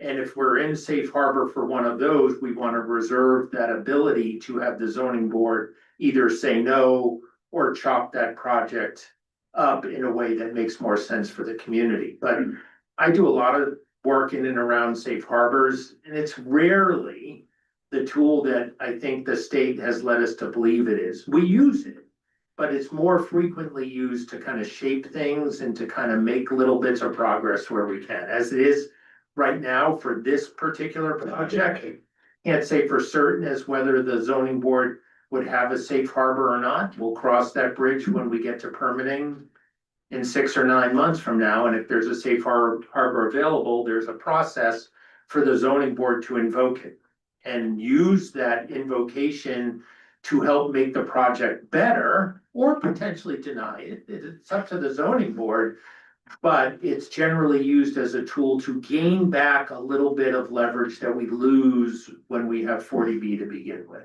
Right now, I'm not aware of us being in any safe harbor or even close to the 10%, even 1060 Main, those units fell off of our subsidized housing inventory because we don't have the occupancy yet. I think we're close to occupancy there. They'll jump back on our subsidized housing inventory when we get those things starting to be occupied. And they'll start to count on our subsidized housing inventory, but the progress related safe harbors aren't available to us, at least not yet. There may be some intervening projects that will get us closer to that, but I'm not aware of them applying right now. Who would be responsible for seeking that? Well, it's not, what would happen is when new project comes in and it starts heading towards the zoning board, we'll do those calculations as we always do, as with the subsidizing agencies. See if either the progress related or the 10% affordable housing safe harbors are available. There's some other safe harbors available too. They're a little less used, but we normally, when I'm assisting the zoning board of appeals on 40Bs, we'll normally go through that exercise as soon as we see a notice for project eligibility, which is that that step that happens before we get to the zoning board of appeals. We get notice of an application for project eligibility. We generally work with staff, myself and Mike and Karen will work with staff with Bob Weiss to find out where we are with both the progress and the 10%. So we can then counsel the zoning board on their options under the safe harbor. I have 2 quick comments. I know that time's gone, but it's been extended. Going through a trail and into.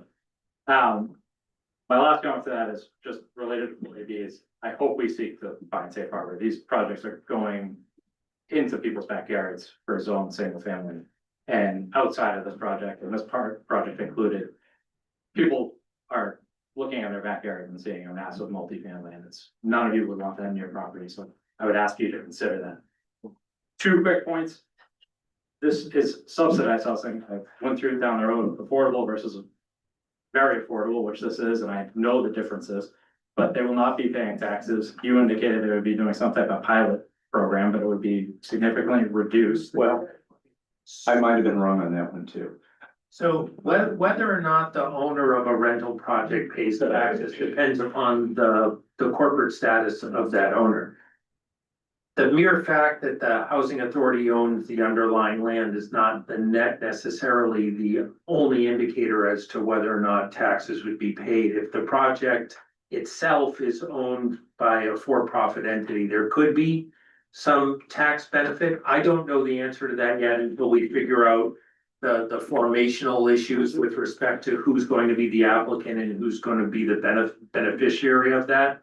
Sometimes we don't get much tax from these cooperative, more public oriented 40B projects. That's 100% accurate, so, but that story isn't written yet, so. Yeah, and the existing Millis Housing does pay a pilot that was put in place way back when. But it will be significantly less in a time when we face budget troubles. Right. To have, we would be on hook for all town services, DPWs, water, sewer. My last comment, very quickly, Medfield is going through a similar situation. We all talk that this will be directly for Millis residents, and we talk about the 8 or 10 vacancies. But I'd like to acknowledge, they have to follow a CHAMP program, and there are certain guidelines, and yes, if you're a resident, you get in front of that, but you know, one of the first requirements is homeless and a bunch of different categories that could jump over Millis residents. So Medfield has shown some frustration towards how that process has gone, and I don't think they've gotten the full scale residential benefit that they thought. So I just want to acknowledge that as much as we say this is for Millis residents, all that housing authority will do was follow that chain pattern. So, thank you. They have to, you don't know. It's state No, guide, they no. have to. You're correct, on that. But it's not right. Scotty. Your opinion. It's state law. They have I do wanna make one comment though, on the taxes versus, pilot program. It depends on what kind of program this ends up with, what kind of developer, does the RFP and what Millis Housing wants. I do know after speaking with, Candace, that she wanted to be here tonight, she has pneumonia. I told her to stay home.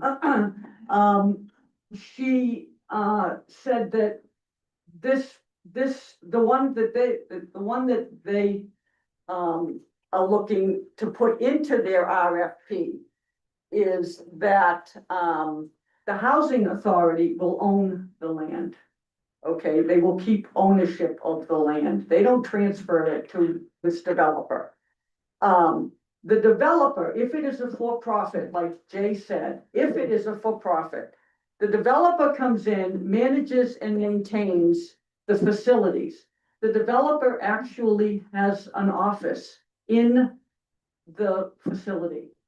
And when you want your light bulb changed, you go to them.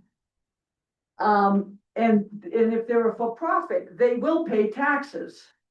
And not a pilot program. Now, and they collect the rent, by the way. So they take care of it, the blah, blah, blah, blah, blah. And then in the agreement, however Candace and the Millis Housing Authority fashion it, they will have a right of first refusal.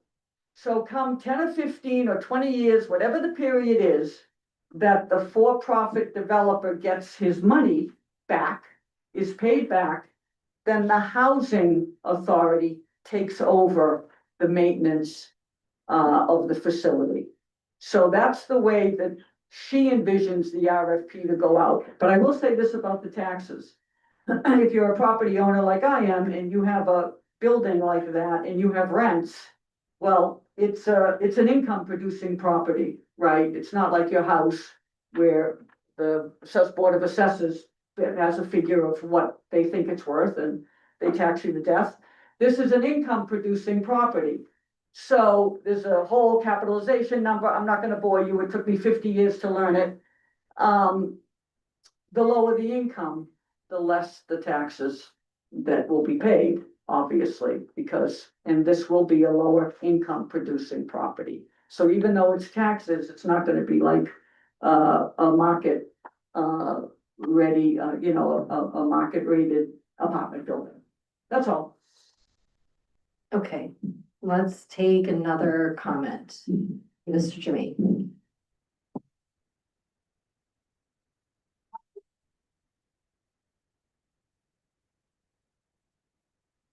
Good evening, Pete Jermaine, 21 Causeway Street. I have more questions than anything else, and that's really what I really want to go through tonight. The questions deal with the fact that have concerns that the seniors be able to, in fact, who are in this town, be able to live in the town. So let me go through what essentially are 8 areas of questions that I have.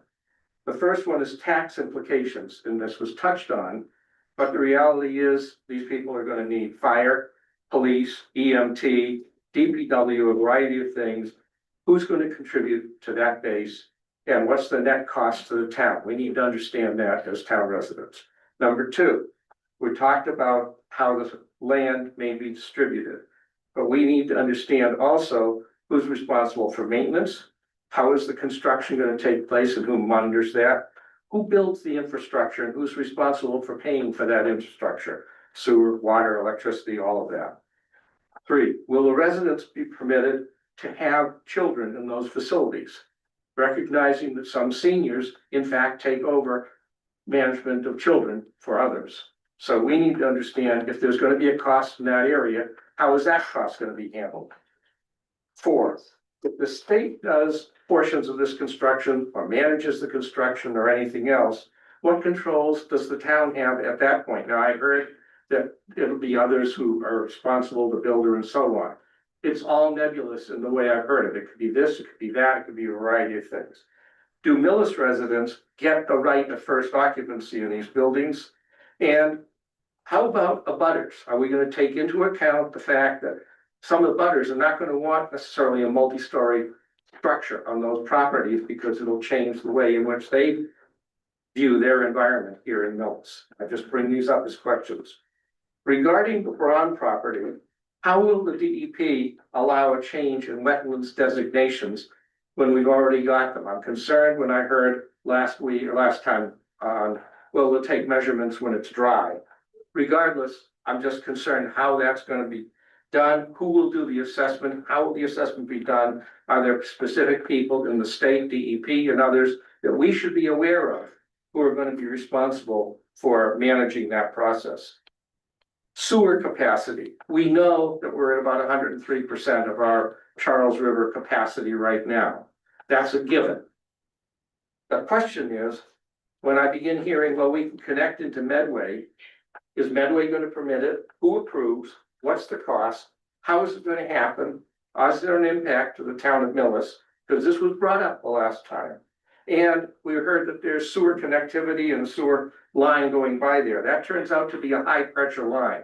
You can't connect into a high pressure line. How about the rights to connect for those who already have sewer rights, but have not chosen to connect at this point? I've heard that, oh, well, we have capacity. Is that capacity based on the fact that these people will be having their rights taken away? I just don't know. I'm asking questions. There's a local manhole there that was brought up the last time. That needs substantial analysis. It was put in, what, 20, 30, 40 years ago?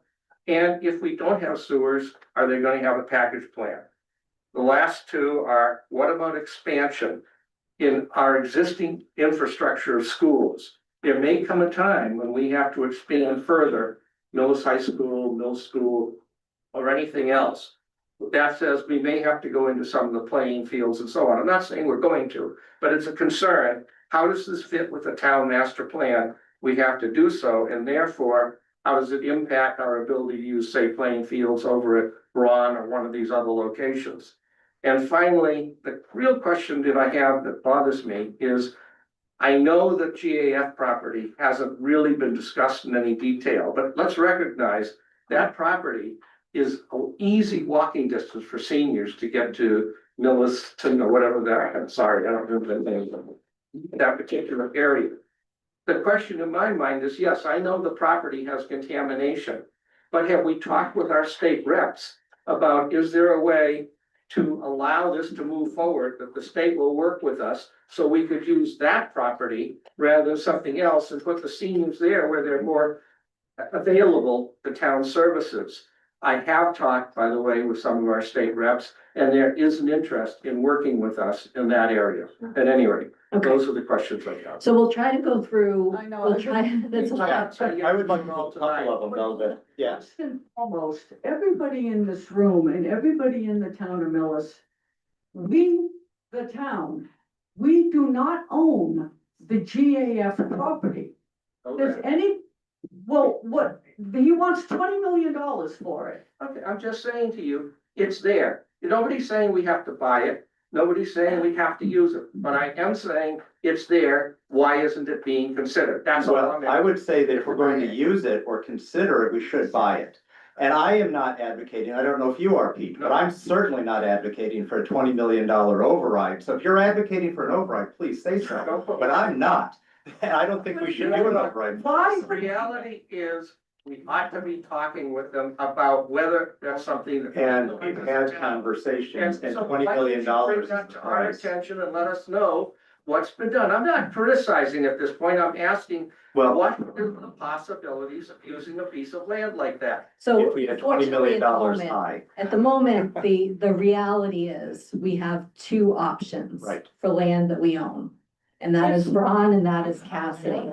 And that's why we're discussing these two options. Understood, but Yeah. I'm saying to you, we all understand we have those properties.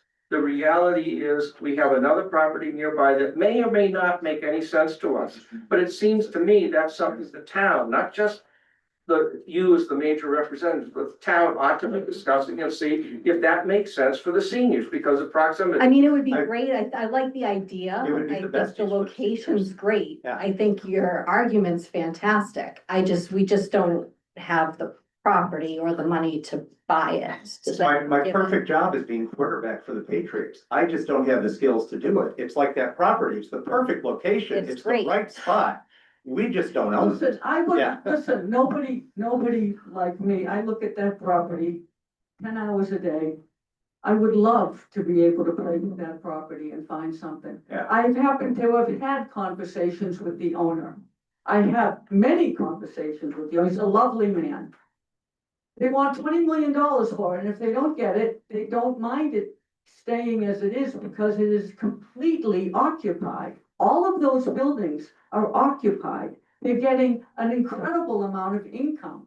Storage, they had the lettuce in there that they got rid of, but now they have it's occupied. The property behind it we know is contaminated, even that. That's not, we don't own it. I understand that. All I'm saying is, at least I as a resident don't have any idea what's been done.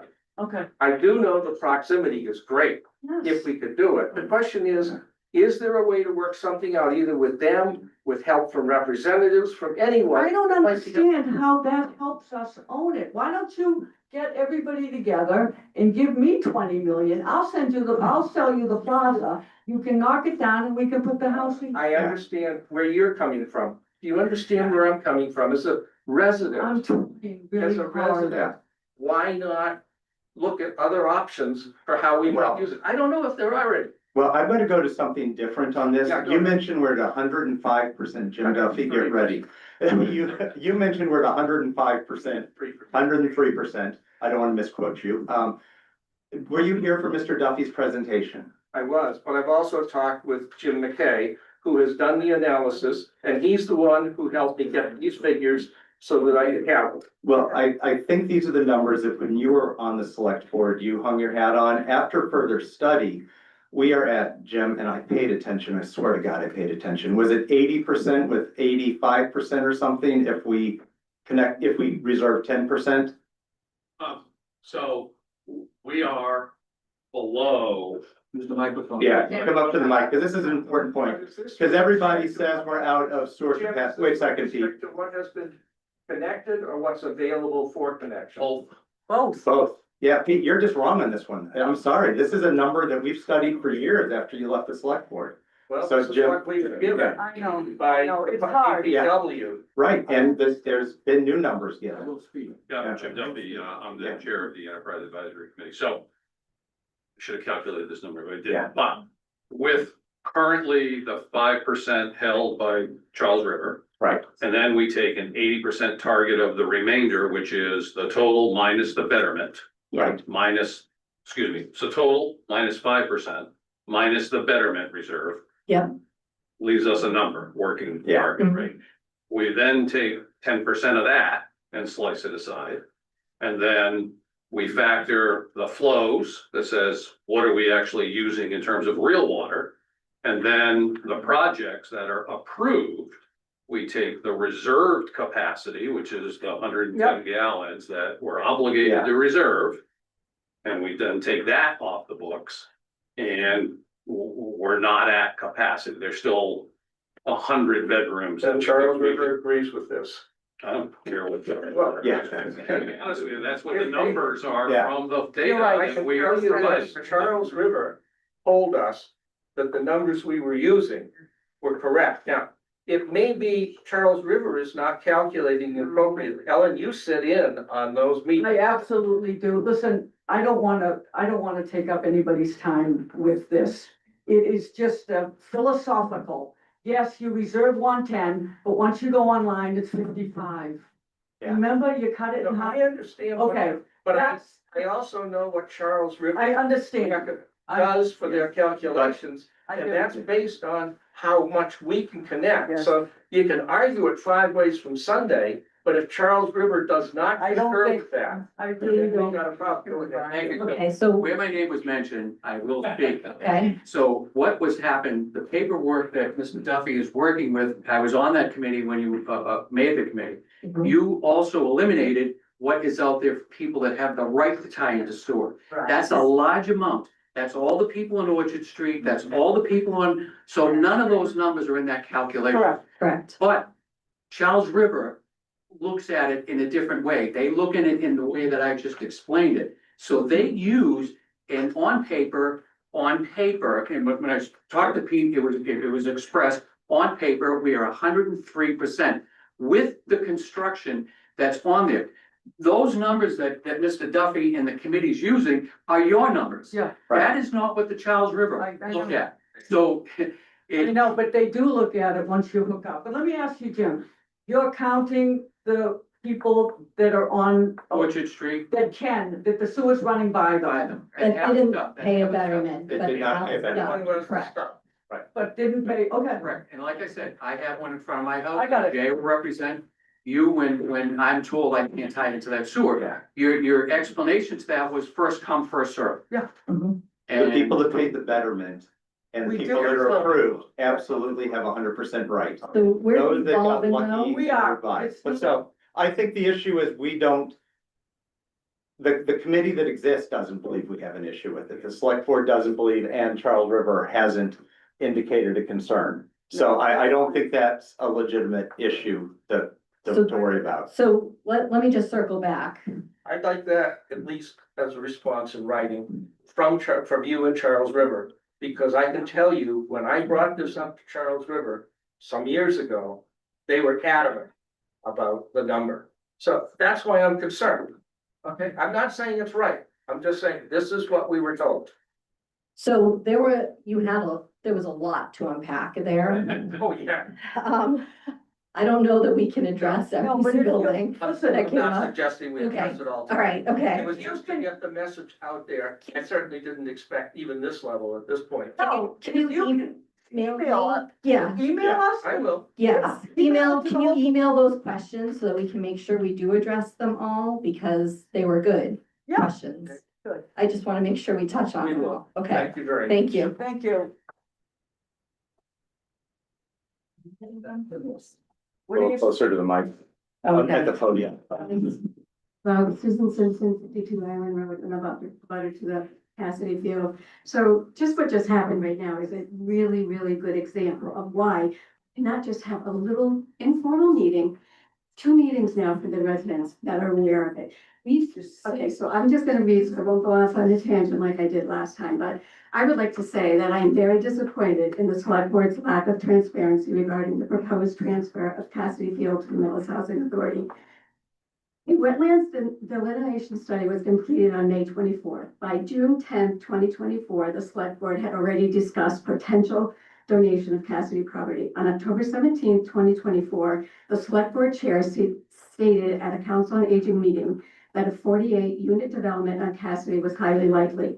Then at a March 12, 2025, Millis Housing Authority meeting, it was stated that the authority has been working with the town for approximately 2 years. 2 years.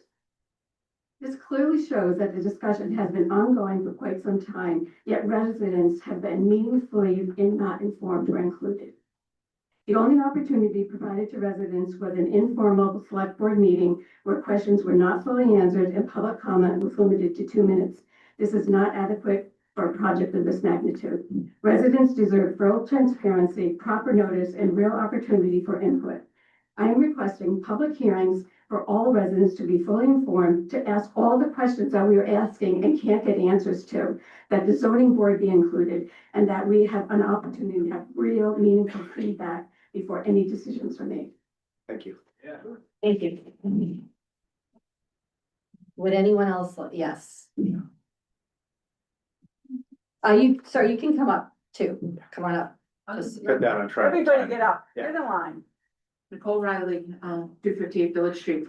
I just have a question about a comment that was made, Ellen. You said that with regards to the property being managed and then that there was a right of first refusal. Yeah. So can you just explain what you were referring to? Who has the right of first refusal? And is that for the land or the building management? Well, the land, It wasn't just, it just really wasn't. okay, when I spoke with Candace, this is what she thinks would go into the RFP. Now, what does, I don't know. Millis Housing, if and when the select board deeds the property to Millis Housing, they're going to keep the property, keep the land. When they put the RFP out to a developer, they come in, they build, they do all the permitting, they do everything. They manage it, they collect the rents, typically for a period of 15 years. That's what it typical is, until they get paid back. Right? Because they get all this grant money and state money and federal money and all these different pockets.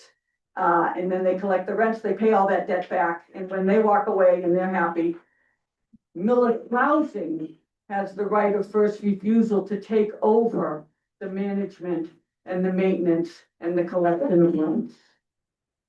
So they would step in to where the developer leaves off. Sorry, should have walked away. So if the Millis Housing does not accept, and this would be a question for Jed, if they don't accept the right of, if they don't exercise that right of first refusal, would this property now be, would the person running it, the company that has built it, would they have the ability to sell it on the open market as just regular, assuming I won the megabucks, could I go in and run it as an apartment building at fair market, or would it always have to remain at that 30% income? So that we're not 15 years from now having. No, it's a good question. So there's a few elements to it. So first of all, the affordability components of it are gonna be perpetual in nature by Okay. recorded restrictions. That was my main question. So that's number one. So they could maybe sell it to another entity, but that other entity is gonna have to manage those units as affordable units forever. Second, because they are going to be getting some relief from zoning, there's some case law on this, that they couldn't just convert it to a non-40B project anyway, even if they could get rid of the affordability requirements, which they can't. Because once you get the only way you can get those waivers from zoning and other bylaws is to promise the affordable housing. Okay. That So was my it's real question. essentially locked in forever.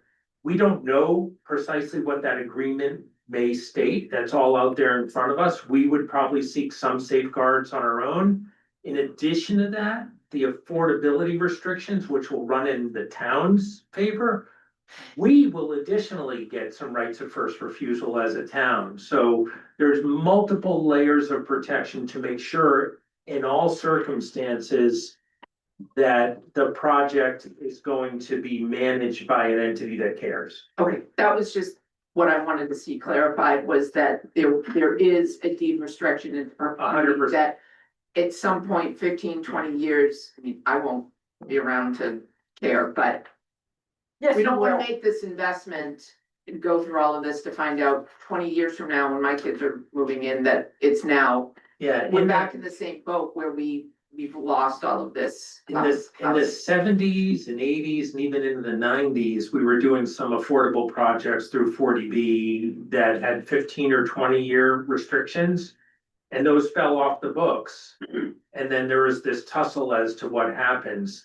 The state and the towns got smart on it and said, no restrictions anywhere. I've been doing 40B work for a long time. I haven't done a project in 20 years that hasn't had perpetual affordability throughout. Great. Non-waivable. Thank you. John Holly, Village Street, abutting close to the Braun property. Obviously, there's a lot of people here that probably don't want the Cassidy project as well. Nobody wants it in their backyard.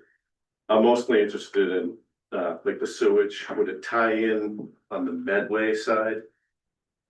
So if the road, Village Street, which is now an extension of 495, had to be ripped up, would everybody get hit with a betterment fee if the pipe goes in front of their house? Well, So. Again, I think it's a little premature. If we ran new sewer line. If there was a new sewer line, a sewer extension. That would cover more homes. There's always the possibility that a town could opt for a betterment, but more likely.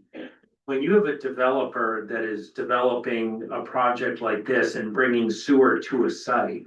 They're going to be taking care of the cost of that sewer extension and that infrastructure work. I know this answers one of Pete's questions as well.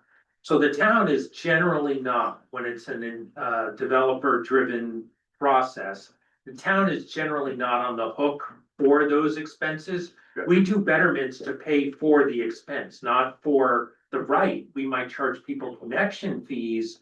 If we added sewer on a road that doesn't currently have it or improve it. Folks would have along the road would have the rights to connect if there was adequate capacity.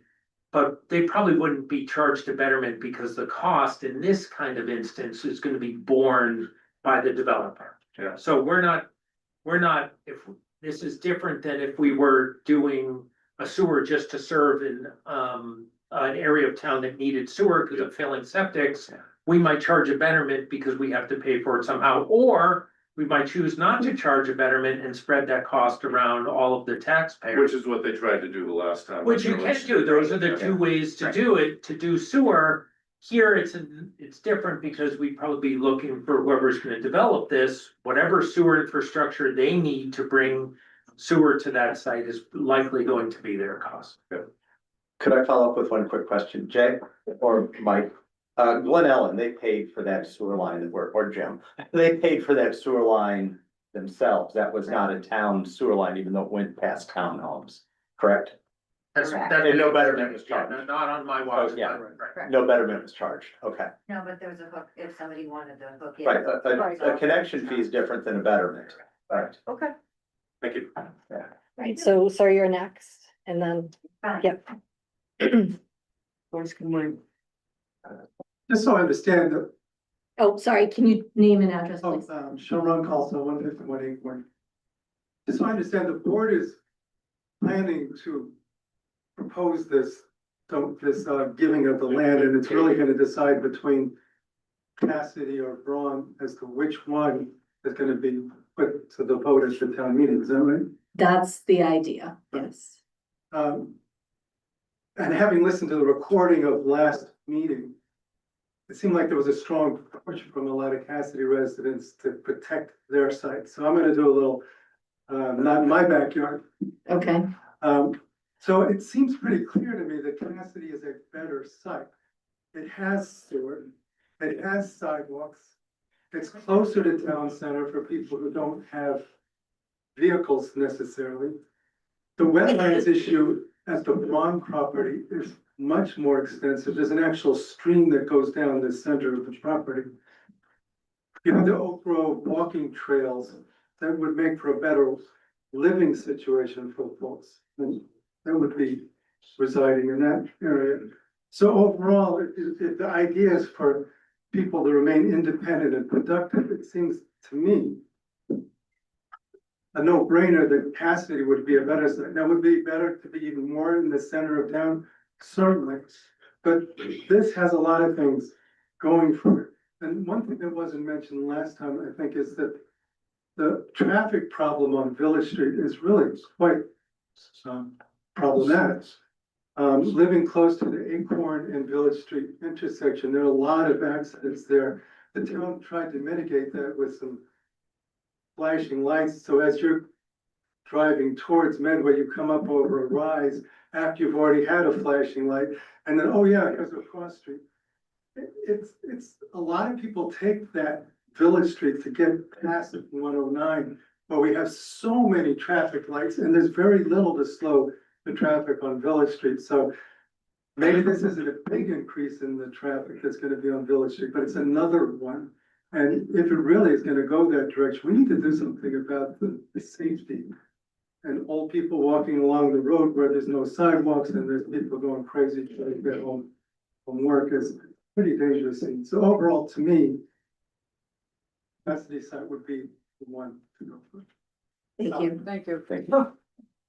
Joyce. I guess I'm playing I'll devil's just say your name. Oh, and so sorry, I figured everybody knows you by now. Joyce Boyardi, 206 Orchard Street. To address the person who is questioning about the 40B and letting people, there's a need, and I'm not pointing. Into the microphone, I'm Joyce. not pointing fingers at you at any means. There is a definite need for people in this town to find affordable home. Yes, I'm a senior. And I'm fortunate that I do own my home and I can afford it. I'm not in a position yet where I have to sell it and wonder where I'm gonna go. I happen to be on the board for the Council on Aging, and I talk to a lot of the people there. Their concerns are, where do I go? Where does my neighbor go? They have big homes now that they were able to afford years ago when they bought them because they were affordable. Now prices have gone up so much that they can't stay in their own homes and they've got to find somewhere else. I think it's only fair to look to see where we can place a property for this particular proposal, whether it be the Braun or Cassidy. Perhaps there's another property that we can look at. I have been questioned about Verderber. I'm not even quite sure where Verderber is, but it has been brought up to me about Verderber. That would be a possibility. I'm reading of all about Verderber. Verderber is down Pleasant Street. If you take a left and you pass Primavera. It's This is- Pleasant Meadows. yeah, there's a sign, actually, the conservation, I think, got money for a sign. This is a beautiful sign and there's a pond. Yeah, If anybody knows, it's conservation restricted, 100%. Okay, so that's why it cannot be built. Correct. So these are the only large enough areas of land that we. That can are place unrestricted. That are Yes. unrestricted. There's nowhere else. Currently owned. Right. That we own. That we own. That we own, yes, thank you. Has there ever been any talk about eminent domain? I know that there has, but No, I don't think there We have has. not discussed. We have not not with you discussed folks. No, Okay, okay. Thank you. I'm an eminent domain person. it. Yeah, I know you're not. So Jim McKay, 416 Village Street. I'm kind of surprised we didn't bring up at the community preservation meeting on March 19th. We voted, and it was not by unanimous vote. I think it was a 7-2 vote, which I voted against as a member, that at 1178 Main Street, affordable housing funding of $200,000 that the town is going to put at this town meeting, this May town meeting. I mean, it's almost the exact everything here. The thing that shocked me and why I voted against it was that at their first presentation, we were told that 70% of the units would be for Millis residents only. First read refusal. And after the contractor went back to the state, they said they can only hold that for one time. So I think the gentleman earlier, the first question that was asked tonight, how are you sure that that's gonna remain, because you can't. I mean, I don't think no one can ever make the predictions that these 48 units are gonna go to the how many people were there? 9,000. 9,000. No, there's 9,000 people. applied for- 94, I think, 94, something like yeah, that. 94 people. So the 94 people, I mean, sounds like this project's gonna go through. Whether there's no need for the, because it's being sold by a private developer. Oh, To the Yeah, the one- 1178 Main Street. Yeah. And if the vote goes through at town meeting for the $200,000, they've met their threshold. And then the state will, and it's the same type of affordable housing. Mhm. The only thing is, there's families, you're right. Yeah, Correct. There's families in Well, there, and it's based. It's more money. It's more rent based. And it's a full, they will pay taxes on the full amount. They know that they're gonna pay the full water and sewer tie-in fees and everything else. They're not gonna come back and everything else. I just wanna hurry up because that last time I was told to sit down. So, You don't have to slow down. so I think that we already have one of these projects in the pipeline for this May town meeting. The rush, and again, on the town website, you had a letter from the housing authority We're getting- asking for that to be, for this to be stalled. I think that should have been read maybe into the meeting minutes or something of that nature. I'm kind of surprised that none of you have brought that up. That is in the packet. We're gonna get there, Jim, we're gonna get there. But it should have been. Yeah, we're not there first yet. and foremost Before you went through all of this. Well, no, Well, everyone came here looking to speak, so, Excuse me, that's my opinion. okay. And I think that if you all should speak one at a time, you browbeat one guy up here that was up here 5 minutes ago with all three of you, going after Mr. Jermaine. So calm down and let's do it one at a time. Thank you. so I would like to make a comment on that without browbeating if I can try. There is a difference between the two projects. The one at 1178 Main Street is there is a difference. Don't walk away saying no, there is a difference. 1178 Main Street is 16 to 20 units at 30% of your income. The remainder of the units are at a significantly reduced rate, but not that low. Secondly, and I don't know what the rule is at Millis Housing, but out of 9,000 people on the wait list, there were 10 openings last year. 8 of those 10 openings, either we have the luckiest people in the world if this is a lottery, because 8 of the 10 openings went to Millis residents. The other 2 went to people that were in homeless shelters. So it's homeless shelters and Millis residents, at least at Millis Housing. That's Metro West Housing, not Millis Housing. They have a different criteria from what I understand. So there is a significant difference. And I agree with you. The 1178 doesn't require after the first year that Millis gets priority, and I do understand that difference. That was disappointing. But and I was disappointed in that as well. But this project that we're talking about for Millis Housing is in practice, 80% went to Millis residents. I don't know if there's a different law or bylaw. There's another difference too. The Metro West one, is anybody with the financial. Millis Housing is looking at, seniors and non-senior disabled. Correct. And at the first go, there's going to be 70% of those Millis residents that can't afford to stay in their homes and everything else will have that first right. And Craig, I agree with you. To which, But Metro West. Eleven I agree, yeah. And I agree with you. I did state after, it's based on income. There's a certain, so I did say that it wasn't, Yeah. it was gonna be just like this here, because it's by no means. And I would encourage people to drive by the one in Medway that they operate. Again, I think- we have this coming in May, and it probably will pass. Do you like the one in Medway? The building that was built there? Yes. I encourage people, yes. Yeah. Somebody Very told well me, made. yeah. Yeah, and I just see these as two complementary projects. I don't think either one's bad or either one's better, yeah. So what, I'm gonna take you next, but if I could ask anybody else that would like to speak, can we just kind of line up behind Nate? That'd be great. Thank you. Okay, Nate, go for it. 431 Exchange. So, just on the, waiting list from the first meeting to the second meeting, that number went up 2,000 people, from my reference. So it's like 7, now it's 9. Anyway, there's a big discrepancy in that number. So the other, thing about Cassidy is, it's not zoned for multifamily. So the zoning would have to go in front of town meeting for a zoning change. That's not, so under 40B, that can be waived. That's one of the prime features of chapter 40B, that the underlying zoning restrictions in terms of by district are waived.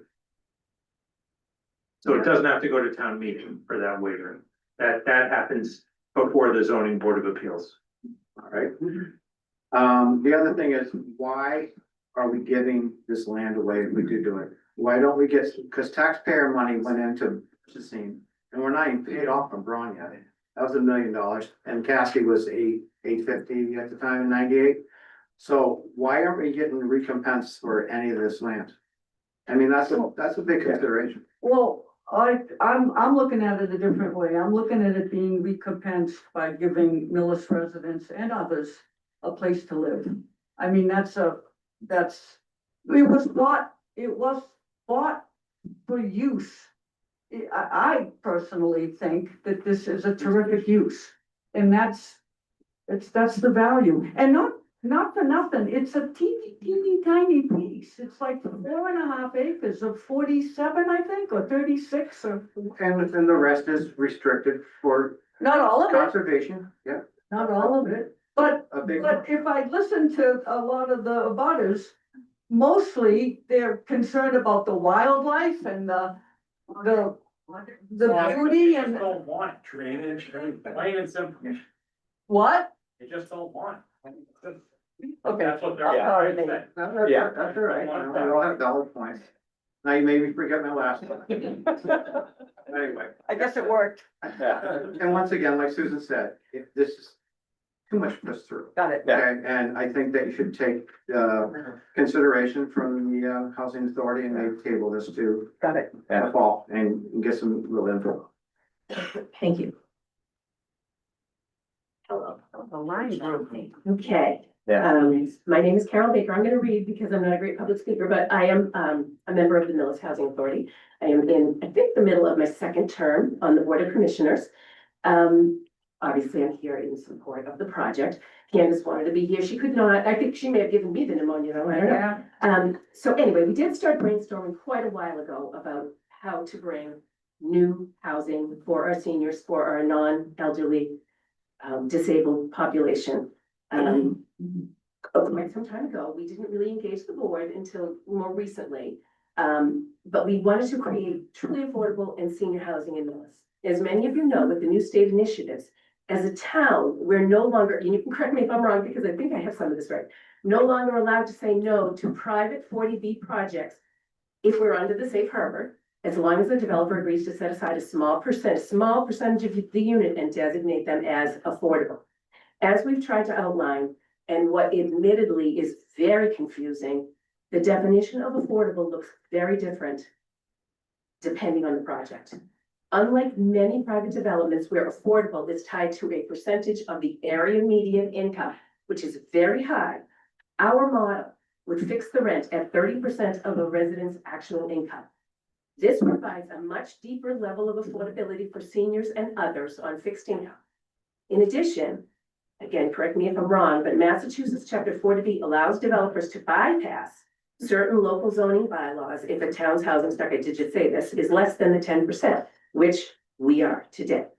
By proactively developing a town-led project, Millis can maintain control by choosing the location, the scale, and the aesthetic of the building. I think our attorney outlined, I was going to talk a little bit about the process, but he outlined it way better than I could.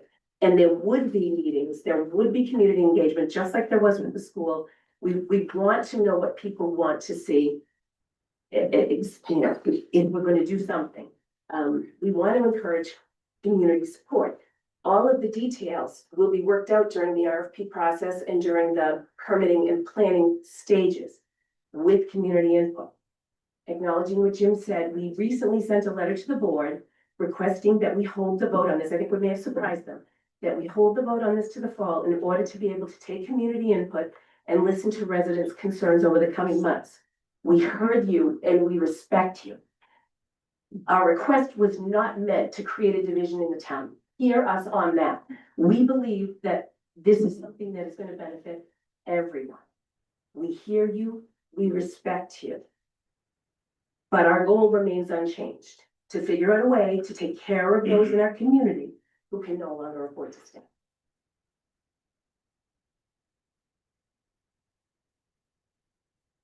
Cheryl Young, and I live on Richardson. Now I'm gonna sound really heartless because I'm against the project, but I'm against the projects on either one of these pieces of property.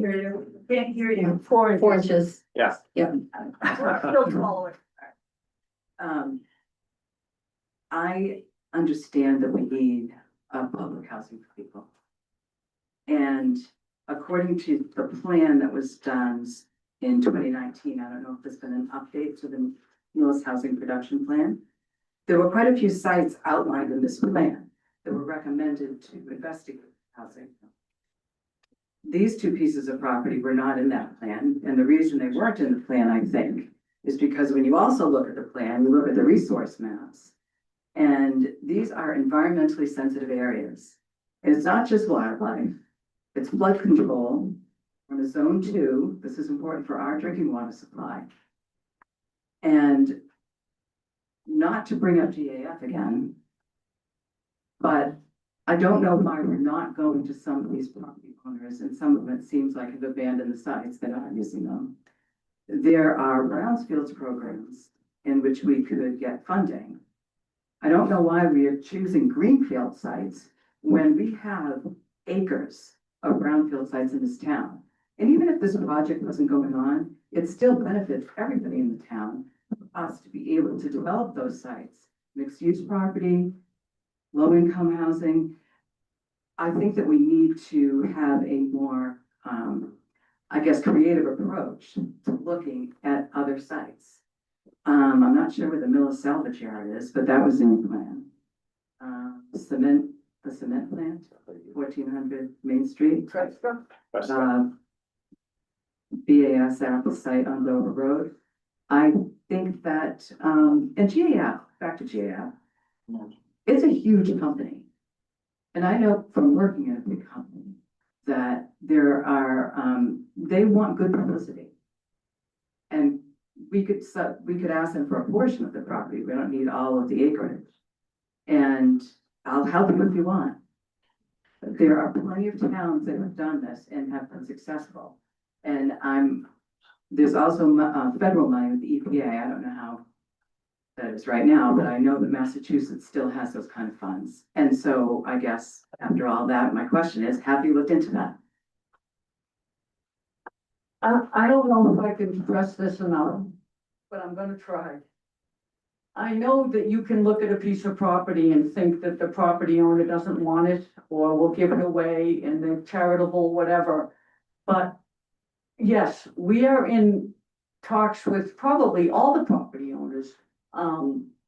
It's there, we don't own the property. I would have, I know you say you understand it, but okay, so these properties, they're, first of all, they're contaminated. Now, I know you want to maybe get into helping them decontaminate it, but we have lawsuits against GAF that are paying off probably more than if we help them decontaminate it. And Ann and Hope is not, it's just not. And Tresca Brothers, I mean, I don't know why anybody would specify properties. I don't know, you did, that we don't own. I know, but. Well, I'm working on a new plan with a new committee and I'm gonna take those off, so. I'm not gonna argue about it, but I have experience in this field. Okay. And I do know that companies, you have to approach them, maybe they would say no. But the thing, we are going for the easiest, and I understand, we own the property in the town. But we also were told that when we bought that property, when I voted to buy the property, it was for open space. I understand that legally we can do it, just because we can do something does not make it right. And if we investigated everything and explored things to the fullest, and that was the last resort, that's different than what's going on now. I will just say, as far as the uses, I'm like the only person in the room that was on a committee when both those properties were bought. I was on my first year we bought the Cassidy, and my last year we bought the Braun. So it brackets it nicely, doesn't it? Yes. But I remember making a point at both of those, because I spoke to both of them, that we were reserving a section of Cassidy for municipal use. At the time, we enumerated police, school, housing fits. At Braun, I cited exactly this project, a housing, a friendly 40B is what I called it. I remember. This doesn't get much friendlier than this. So neither of those were required for open space. That's a misnomer because I know they weren't. I was there saying it. It was, Yeah. I do remember voting for it. Yeah. And it was really promoted as keeping it for open space. Well, I talked a lot about friendly 40Bs on Braun. I don't know if you're referring to Cassidy, because Cassidy, I know we carved it up. I actually spoke at Ron. It was the meeting that was outdoor because of COVID. Yeah. And I got up and spoke. And my envision for, first I said, they're not making any more of this land, so we gotta buy it. And I remember thinking at the time, we may do a packaged treatment plant and some kind of housing or resell it. And believe me, I'm not Yeah. saying that you Yeah. don't do it, but I am saying that we should investigate other potential opportunities in the town before we build on green space. And I understand also that people need homes, and I'm not saying they don't. But look at all the people here, their property values will be affected depending on where you build. They have concerns about flooding. So I just feel like a more comprehensive picture should be provided. Okay. Okay, Wow. thank you. And it may seem like that I don't appreciate you, but I do. I appreciate you for the town. but Thank I you. just don't think Thank you. this is right. Okay, thank you. Thank you. They're all clapping for this board, by the way. They're not. Everyone. Don't. Thank you. Hear me? Yes. Paul Simpson, 52 Island Road. So we'll try not to rehash, a couple of things, but just, and it really does seem unfortunately like this is almost like a Braun versus Cassidy type of situation. You know, residents from Braun are opposed to this, residents around Cassidy are opposed to this. I think to characterize some of the concerns of the Cassidy residents is water and wildlife it goes way beyond that. So I do have one specific question on the site selection. So I know several times, we've talked about some of the properties, but Cassidy and Braun are the only ones. So what properties did the select board actually look at in their process? Which ones? How did they evaluate the sites? What were the decision criteria? That's never been made public anywhere. So that is something that should be addressed, I think, at some point.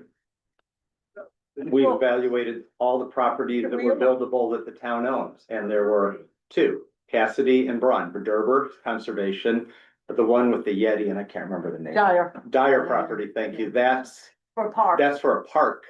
If kids get a tire swing and throw it over a tree, it's a park, but it's reserved for a future park, can't do anything with it. Town fields can't be used, the thing at the end, Nate, the thing at the end of Dewey property, that's conservation. None of those are available. There are but two properties unless we can get $20 million to buy the Ann and Hope, or convince GAF to donate it, which they don't seem to have an interest in doing. We don't have property, and I deal in realities. The reality is we've been 60 years without building anything significant for people for housing. A lot of things have changed in 60 years. A lot of kids who went to school in this building 60 years ago can't afford to live in town anymore. A lot of them live in the housing authority. We need to do more. We need to do better. And that's what it came down to. That's why we're looking at it. And we could push it off another 50 years, not build it in anybody here's backyard, Braun or Cassidy. But there's gonna be people that are gonna be living in your backyard because they don't have a home. We've got homeless problems hitting this town. We got people that are being driven out of this town. This was our attempt to try to make it better. And I wish that we owned the GAF property. I wish we could buy Ellen's property, tear down Roach Brothers, put something nice up. But none of that's gonna happen. Those things aren't realities. I deal in realities. This is what we've got for reality. So I just think a lot of your residents are saying, like, isn't there anything else that could be done to take a look at what's something that might be creative, it might be out of the box? Anyway, I'll move on. Okay. Just as far as the available acreage, last select board meeting on the concept maps, there was 6.7 acres available at Braun and 3.5 at Cassidy. So it just seems like there's more available buildable land there to work with at Braun. So maybe at some point in the future, there's no guarantee that, like, the Millis Housing Authority is not gonna come back and say, well, we need something, we need like 50 more units in like 5 years. So having a little bit more space available seems like that would be. Yeah, you think, advantageous. I thought that too. Two points. The the Braun property is split by a river, so you have to pick a side. That's what you're really only gonna get 3 acres on one side or 3 on the other. And, what was the last one you said? I know you got me. Oh, keep going, I'll think of it. So anyway, so it just seems like that would be done. To characterize like Cassie being a better fit because it would like look better than another property. To have like I don't know what it would be, 1 building, 2 buildings, 2 stories, 3 stories, a huge parking lot there. In what has been up until now open space is really almost like an institution for the town. It's a landmark. It's part of our character. There's a whole, it's not just like a little bit of wildlife, there's a whole ecosystem that is found there at Cassidy that it would, if it's disturbed or destroyed, it would just be a huge loss for the town.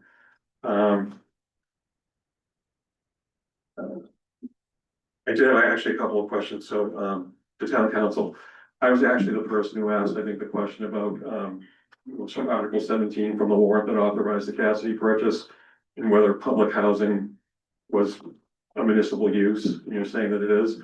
Do you have an opinion of that in writing that is going to be made publicly available? I don't have a written opinion on that. You heard my written opinion today. This is public record. It's pretty routine that when we accept an interest in land in the form of an affordable housing restriction, that's a public use. It's recognized that affordable housing is a public use, especially when we get rights to that affordable housing through a restriction. So I haven't been asked to write a written opinion. I don't think it's necessary. So, because I've already opined to the select board that it's a legitimate position of the property. Okay, back to the 6.7 and 3.5. Is that the exact acreage that would be transferred to the Millis Housing Authority? In other words, would it be, it wouldn't be 18 acres being transferred for municipal use, and that 3.5 could be expanded beyond that? Oh, I know what I was gonna say. Hold that one, Paul. Okay. The 45 units, when you said, well, maybe in 5 years they're gonna need more. Well, it's been 65 since the last, so I don't think so. The 45 units is the sweet spot for a developer. That's where they can make money, get in and get out. So this 45 is well thought. They're not gonna come back in 5 years for another 45 or 5 to make it 50. And what was the last one? Oh, the acreage, no, that was the piece that would support 45 units in different ways and the parking with it. So no, it's not gonna be half of the cost. Okay. I think the last point that I just want to make is it always, it seemed, I know there's all sorts of safeguards to this process once the land is transferred, but Before the land. yeah. I think that there's some lessons potentially to be learned from the Medfield Housing Authority experience with Rose Bay over in Medfield, because there were a lot of similar feelings among residents there that there was a lack of transparency in that process. And the Medfield Housing Authority and Medfield Housing Select Board put a break on it and got all of their questions answered, I believe, or many of their questions answered in the process before they went forward. Not like, let's work everything out once the land is transferred. So please take a page out of that, because that's quite instructive. Thank you. Thank you. All right, I'm gonna take these last two speakers. Sure. Thanks. Abby Allen, 71 Island Road. So just two, one's a question more so the scope of the project, RFP process. Another one is, Ellen, you made a comment about how we could just go to these businesses and ask them to donate, right? But as taxpayers, everybody paid for those pieces of land, so aren't you technically asking them the same thing? I don't know what I. Well, you said that we could go and ask JF just to donate their building, but they're not gonna do that. No. And that's exactly what we're doing. We're going to go to town meeting and ask you to donate the land that we as a town bought. Yeah, that's exactly what we're doing. You are the landlords, the owners of that land, and that's why we're going to town meeting. So you do have it right. Right, Yeah. I guess how it came off was that, like, no one's ever gonna do that, but also too, you have plenty of people here that are opposed to both locations, so they kind of seem like the same thing. I guess I just don't understand why one's weighed a little bit more. It just came across as. Because there's, I'll be generous, 100 people in this room. And there are more than that in town. This is a sample that is unanimously against having it in their backyard. There's other people out there who aren't in this room right now, and that's who we need to hear from, who need it, who want it. And that's why we have a town meeting vote on it, to see which group is more in favor of it. There, if we listened to certain Facebook groups, the school was gonna fail overwhelmingly. It passed with 75% of the vote. So what you have to look at is, yeah, this is a group that has a strong opinion. There's other people that aren't here that may have equally strong opinions in favor of it, and that's why we go to town meeting. We can't transfer it without a town meeting vote, and that is you as the owners transferring the land. I mean, I guess the way I look at it is this is more of a community issue, right? Yeah. So there's people in our community, you know, there's been things that have come up over time, right? Like you're driving our seniors out with overrides, you're doing this, you're doing that. We don't want to drive anybody out of town, right? That's not the goal. Right. We want a great place to live for everybody. We want good services, and we want people to be able to stay here and live out their lives here, right? So with this type of a project, that's kind of the goal, is community, where they're looking for us to donate a portion of land to build this housing authority so that people would have the option to stay in town, that have lived here their whole lives, as a sampling, as an example, right? Yeah. So that's what this whole thing is about, and we happen to own these two parcels, and these are the two parcels up for discussion. If we own something more downtown, would that make more sense? Absolutely. So can I ask the question that if residents of both potential properties are against it, but now you're saying we go to a town meeting of people that might not necessarily be affected by it, right? You know, there are communities that are obviously more affected by it than others. I guess I find it hard to understand that. I know it is. That's how town meeting works. That's how town works. I mean, there's people like me who have no kids in the school. You want 2 votes, Yeah. No, I don't want to. or 5 votes. I just want, like, exactly what I said last time, is that there's a significant impact. Right. And I don't think everyone in the town understands how that impacts Well, everything, But right? this is the same as Craig said when the school came up. Yeah. I don't have any kids in the school. I don't either. So you wanna take away my vote because I don't have any kids in the school? And I'm give not the- saying anything. No, I I know know, you're I not, know. she's just trying to give an But then the example. person that has 5 kids should get 5 votes because they're impacted more. Everybody's vote is. Well, the comment was that, it may be a misunderstood your comment, that the people that aren't affected by it because they aren't abutted by it. That's not my comment. Okay, then I misunderstood. I thought that's where you were heading with. Really, all it just came down to was it just felt like a big corporation, we could ask them to donate the land, but in reality, like you said, the town voted to buy this land. So if you think of the town as a large corporation, you are essentially doing the same thing, right? We may get some benefits from this, right, which is more seniors have housing. But then you also have to look at what does that look like on the other side of this, right? So what benefits are we getting? What drawbacks are we getting? And I guess I just didn't appreciate it that we're looking at this as a big gift from a corporation versus a big gift from the town. I think it's important to remember that. Yeah, Well, I see what she's Yeah, saying. later. She, Yeah. yeah, no, I get it. I'm sorry, I I get like it. the way you speak, I like everything about it, but I'm missing something. That's okay. I don't We get, can agree to disagree. I think she doesn't understand. I'm not following. So- Cooperation. Well, so just the GAF or the Ann and Hope building, right? You said we Okay. could go then get good publicity, they could go ahead and they could. No, I didn't say that. I think that doesn't make any sense at all, but somebody in the audience. I think you said- said it as like a hyperbole, like. Oh, that sounds we like could do me. that, That Yeah, is you. That's me. yeah. Okay, keep going. Okay, my other question, we keep talking about applicants and we keep talking about the RFP process and we keep talking about how things will be developed later on in terms of the scope. Having done this as my job, working in contracting, working on RFPs and whatnot, I think there comes a point where you know what your requirements are, you know what your scope is, you know a good amount of the technical pieces of the project before you go out and you issue an RFP. But I guess my question is, when we're talking about potential applicants, like, how does that process work where they're gonna give their insights? Or they're gonna give their impacts, or they're gonna do something like that, whereas it essentially seems like they're shaping the scope of the project. No? No, I'm. No, the Millis again, Housing Authority, Like the Millis Housing Authority is the one that shapes the scope, and produces the RFP with input from the town. Those people live in town. Millis Housing Authority is not some state entity. No, I don't Yeah, believe that it yeah, is. I was yeah, just curious, is it done independently? It's done with community input. Yeah, Right, so what I mean is like, is it done with people like subject matter experts within those fields to develop the scope? Or is it just people that? I think that, I don't know, we'll have to think, I think that I would believe that the housing authority, the state housing authority has people that are experts in how to do it. And then our local residents, three in this room, work with others in this community to design it to fit Millis. But whether we need to say, all right, make sure you put in something about sewer, that's going, well, we're thinking of that one. There'd be something we don't think of.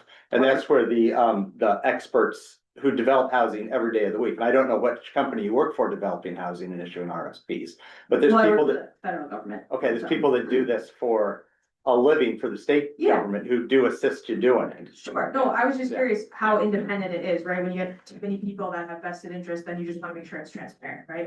Yeah. And I think that's something that maybe in the back of your minds, this would be a good thing for one of the forums.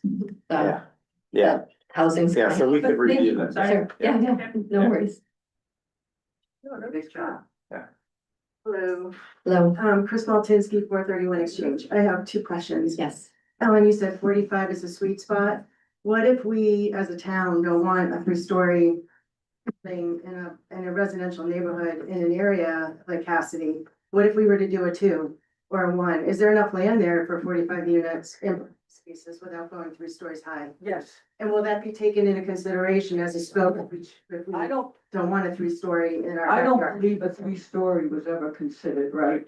We're talking about a 1 or a 1.5, correct? Maybe, Maybe this is all, I know, well, so, but my. Yes, there is like a- what everybody's saying about putting like sort of the comment about the cart before the horse, or so the word before horse before the cart. Yeah.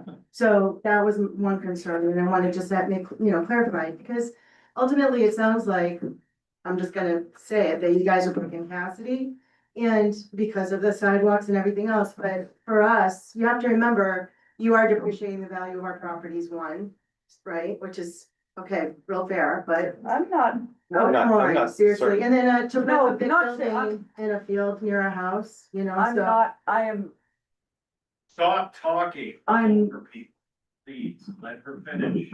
I'm not gonna agree with that, Chris, I'm really not. All right, well, that's, But okay, so that's a concern, obviously, as a homeowner who's lived here for a long time. Well, I mean, not as long as some other people, but 25 years is pretty long. Actually longer, because we did rent before we bought. However, the other question I have is at town meeting, there's been some questions about how this vote will go. Is it gonna entail a 2/3 vote, or is it a majority vote that's necessary? Simple majority vote because it's for affordable housing.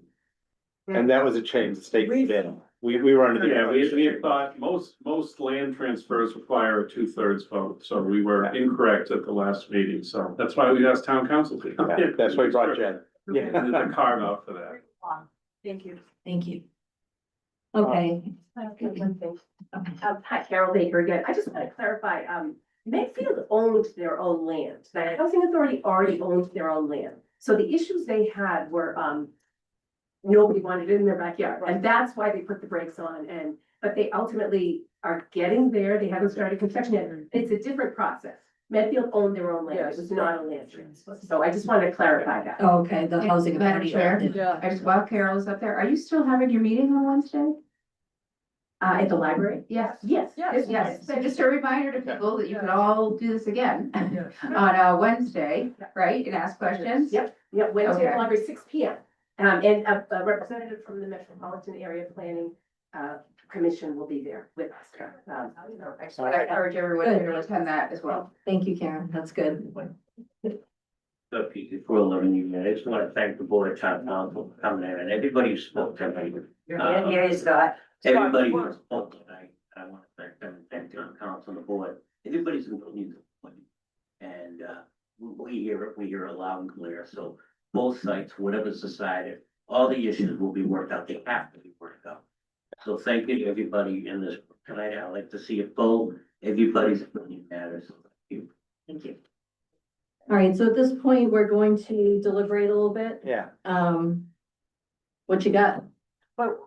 well, yeah, that's a lead. All right, what I got is something I wrote this afternoon, so I want to be clear, okay? I want to thank everybody for your feedback. It's always uncomfortable, but good to have these meetings. I do enjoy them. I think it's worth having. I think it's worth getting respectful feedback.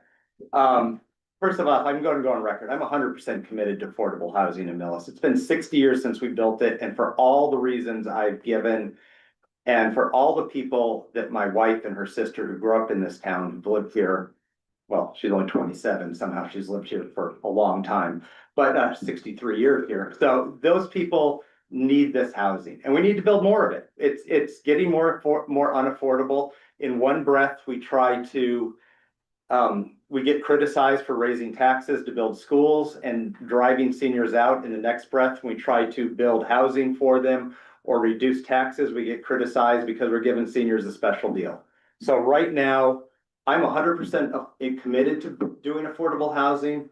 However, based on what I heard tonight, we know a lot more than we did 2 weeks ago. It's clear there's protections that can be put in place through an RFP process. As you enter into the purchase and sale agreement, you don't deed the land over the day after town meeting. You wait until the project's developed. So there's a lot more information that we're going to learn as we go. And these issues about sewer, wet, all of those things will be addressed. And if they can't be addressed, the developer won't build and the land just comes back to the town. That's just the way it'll have to work, and that's the way it does work. However, since the Millis Housing Authority requested that we not put this on the May town meeting, and I do agree that more conversation is going to be needed, I think we need to honor their request. As much as I think we need the land, and I think we needed the land transfer or a building built 30 years ago, not 3 years from now or 2 years from now, but I think we need it as soon as possible. I think that if they had not requested the delay, quite honestly, based on the attitudes I'm hearing and the concerns people are voicing and the legitimate questions that are coming up, it would make sense to table it even if they hadn't requested. So I think we need to table it at least until November, but let's be clear about this. This serves as notice for people who said they didn't hear anything about this. At least in 8 months, this is going to be coming back up. So it's not gone. This isn't beaten. This isn't defeated. This isn't oh, I didn't know it was happening. 8 months from now, after hopefully so many public meetings, there's 3 people in the audience after the last one, you know, that have all the questions have been answered, all the comments have been made. Then we moved to November town meeting at the earliest. It's going to be one of these 2 properties, honestly. I mean, I work for a nonprofit. People don't give you land. They don't give you things. We've asked, we've always tried. We always try to get it. People think it's easy. It's not. And unless there's a desire to purchase a large piece of property and raise everybody's taxes and then donate it, which I know there isn't, these are the 2 properties we have. So it's going to come down to one of these 2 pieces of property or no additional public housing. And that's going to be the choice that the town faces in November or at some November. future date. We'll see how things play out. But yeah, and we have looked and we will continue to look to see if JF in their heart of hearts wants to give us the property, but I know they don't. We've had conversations before. It's not that we sit up here waiting for something to pop up and then just move on it. It's we go after these things, and we've been going after this for the last several years. We've been talking about housing. It's not new to us, and that's what threw me a little bit because we've been talking about it for years. It's new to all of you because nobody watches our meetings.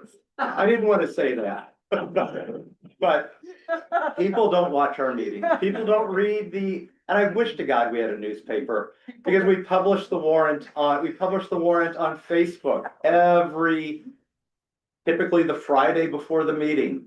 Paul Sims texts me and asks if Cassidy's going to be on it. I tell him when it is. I tell him when it isn't.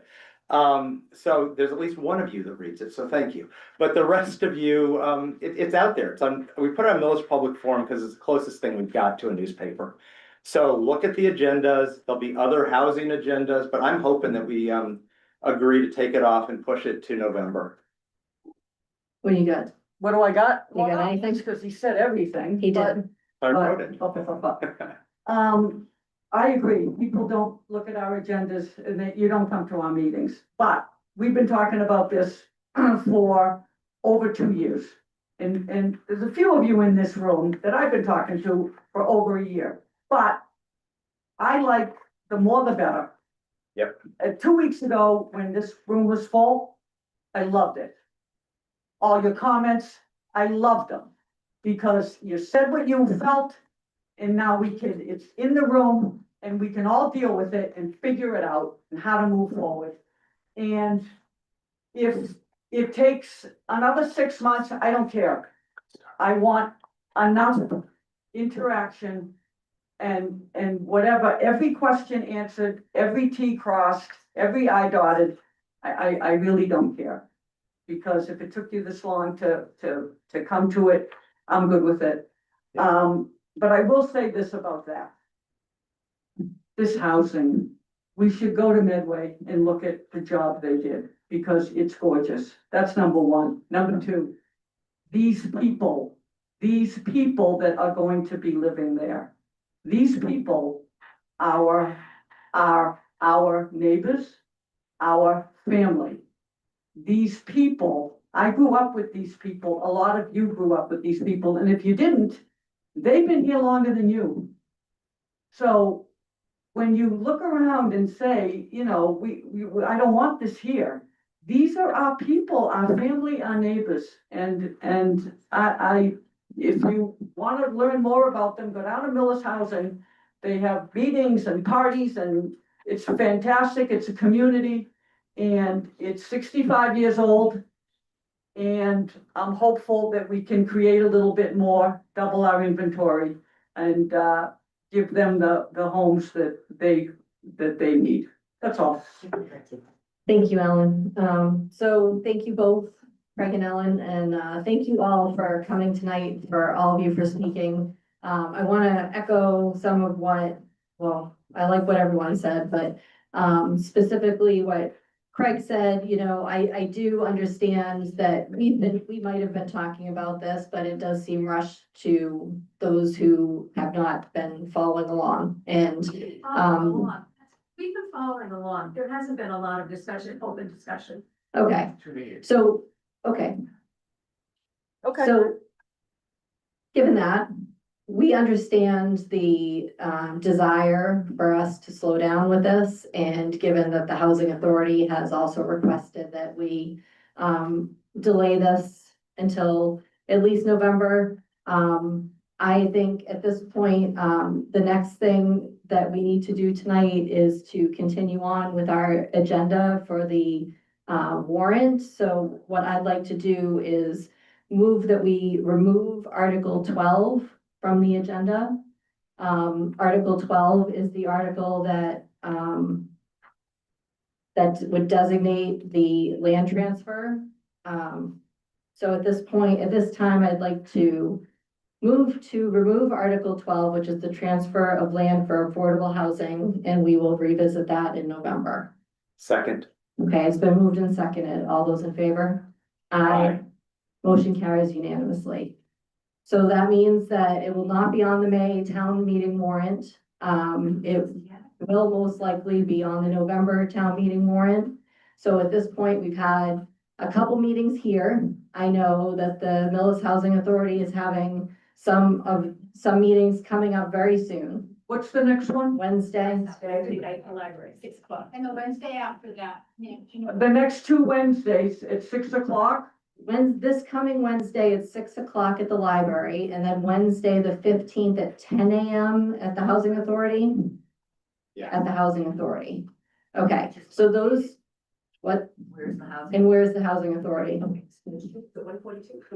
Where's the housing? The current housing authority? Joyce? I know where it is. All right, We're getting you the exact address if you would like to go. hold on. 10 Exchange. Okay. 10 Exchange Street.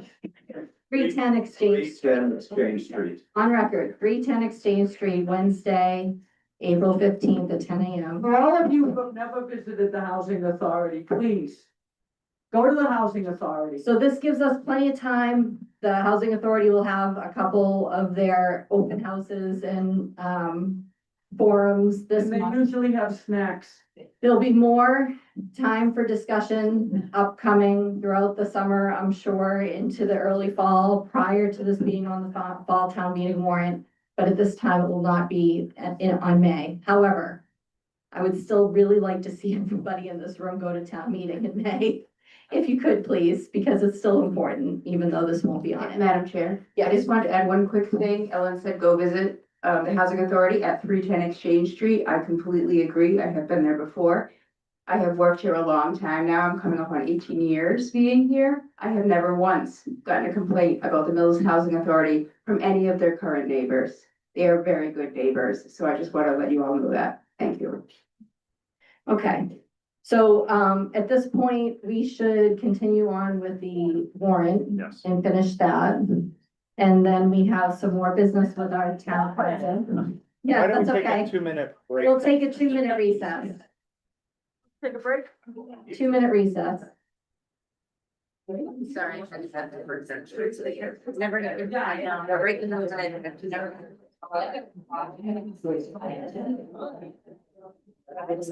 Question.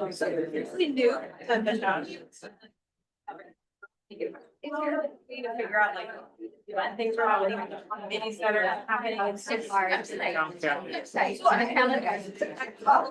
Like, they're all listed on the calendar. It's like, this is what this one's. Actually, Stewart. So if you go to the website, I'll change your website, Stewart. Website, and you click on boards and committees. Hi.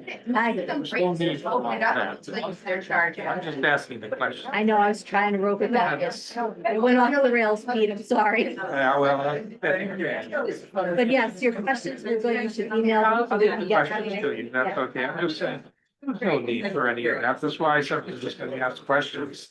And the reality is, I'm not I'm not against any of that. Got nothing, nothing riding on Other it. than, Yeah. I happen to agree, we need it. I really believe, here, I talked with somebody about it. If, and he's talked with Marcus, they're willing to work with us on that contaminated GAF. Because they think that maybe the state will give some latitude if we're willing to work with the state on it, so. I mean, are they gonna give us money to buy it? I mean, that's the What problem. they can do is, they cannot give an incentive to GAF. You think about that. They haven't, it's just saying, there's been a lot of innuendo about discussion. I don't know what'll happen, to be honest. That's why I raised the question. We'll see. Fair. Who knows? Yeah, Maybe nothing. thank you, Pete. So, yeah. I wasn't challenged. What? You delivered with Fred Mississippi. And just got. Well, Since you went to the board. Since you went to the board, we refigured all the sewer stuff, but you should be aware of it, it's involved. Okay, and there's a difference. Jimmy Day, Smith, Aaron, this is more now. Different about it. Charles River said. Bentley is also the fellow that Carl. Yeah. Charles River. But I know where we are. Yeah. I know why they do it. Well, we're not in a problem right now, and we are looking to continue to add. I just have some. Sale.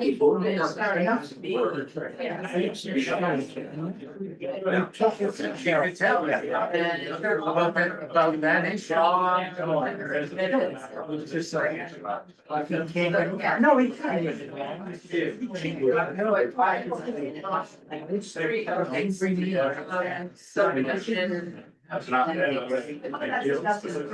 That's.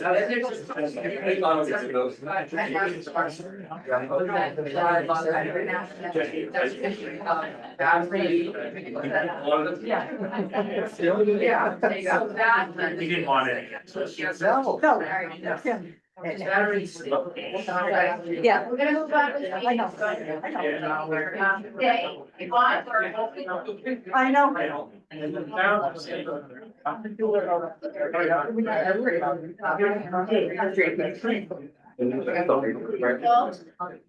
you close that door behind you.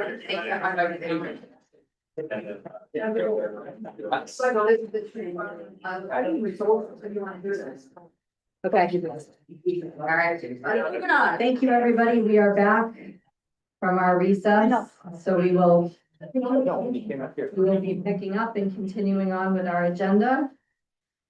I'd like We to are, instruct the audience to behave in a civil manner for the budget. You got it, Jody?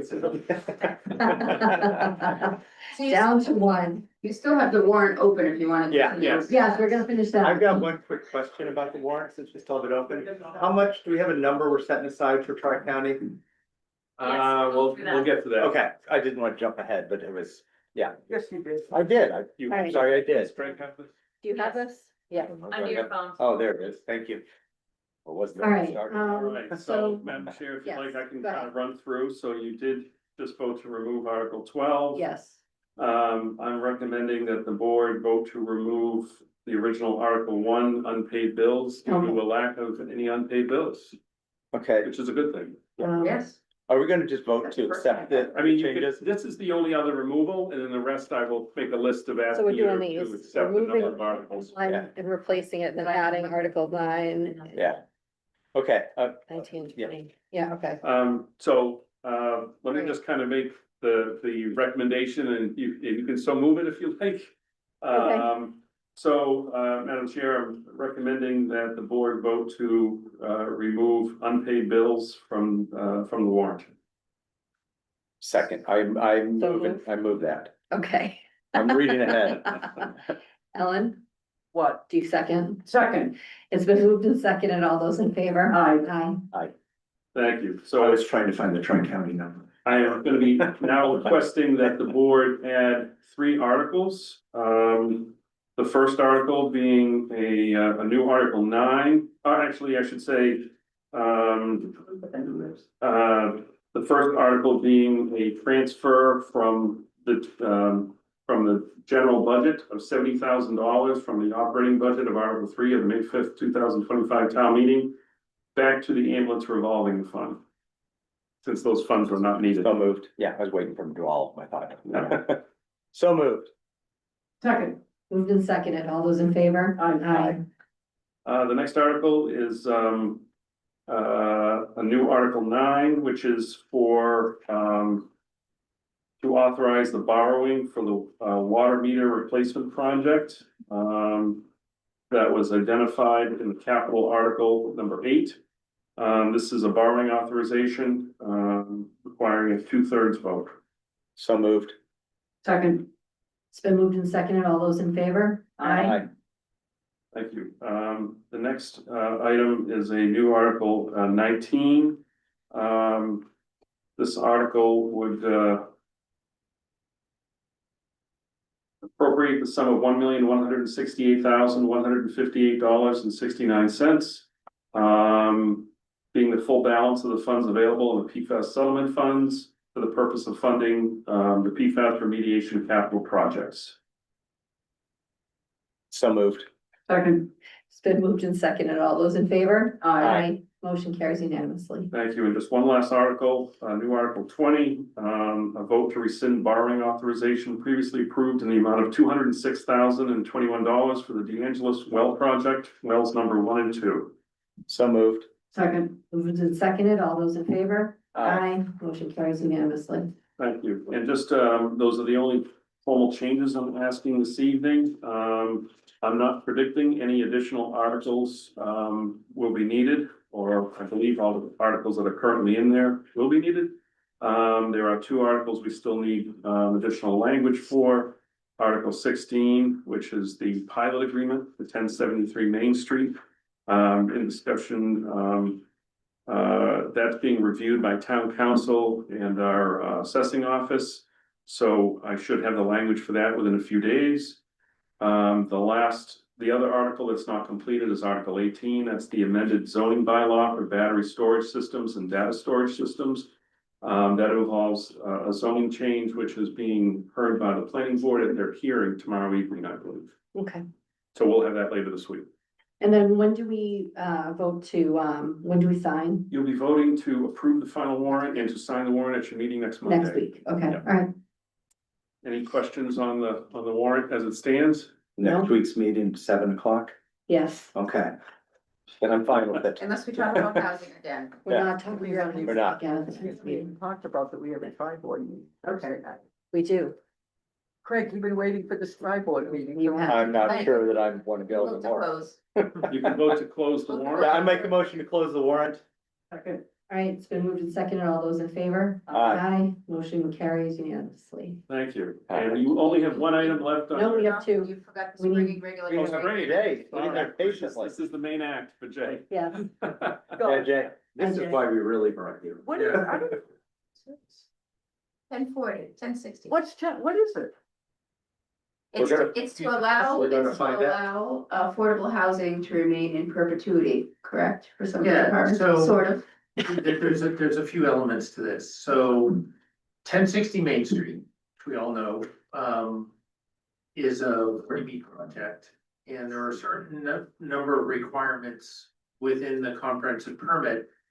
And what was interesting is when I saw the building going up, just starting being constructed, this goes back a ways.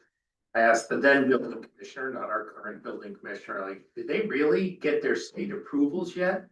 Cause they really shouldn't be starting unless they did, and said it was all set, which didn't seem right to me. But Is this The springing. the one on Pleasant? Bada this bing, is Bada Bings. Yeah. Yeah. 60. Quarter Pleasant. So can I ask I mean, one Pleasant. clarifying question? What does local springing regulatory agreement? I'm getting there. I'm sorry. They- they sent me- Why So did it seem weird to you? Let him get there. Why did it seem? it was too fast.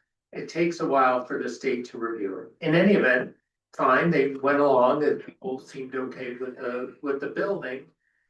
But then they came in for occupancy permits. And the new building commissioner, as well as the zoning board chair, said, there's some things missing here. One of the things that was missing was what we call a regulatory agreement, which is for rental projects also serves as the deed restriction. And those are absolute requirements, and I get to review them for the comprehensive permit. I review them anyway, and it was lacking in a few areas.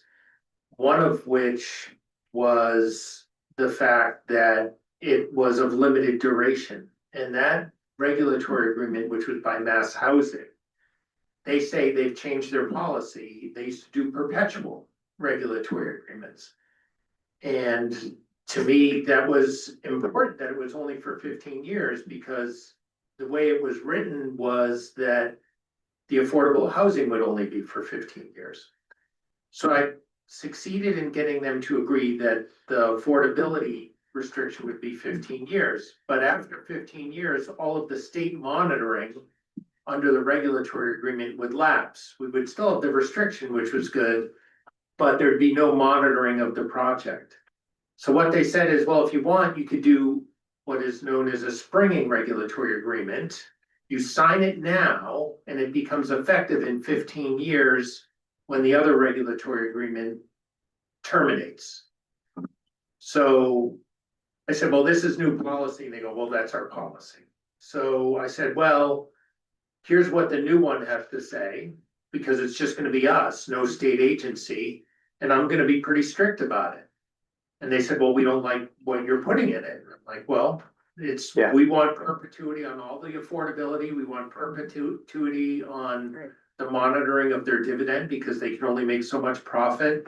We want perpetuity on being able to monitor tenant selection to make sure they're choosing people that are worthy of it. And they balked and I wouldn't budge. So finally they agreed.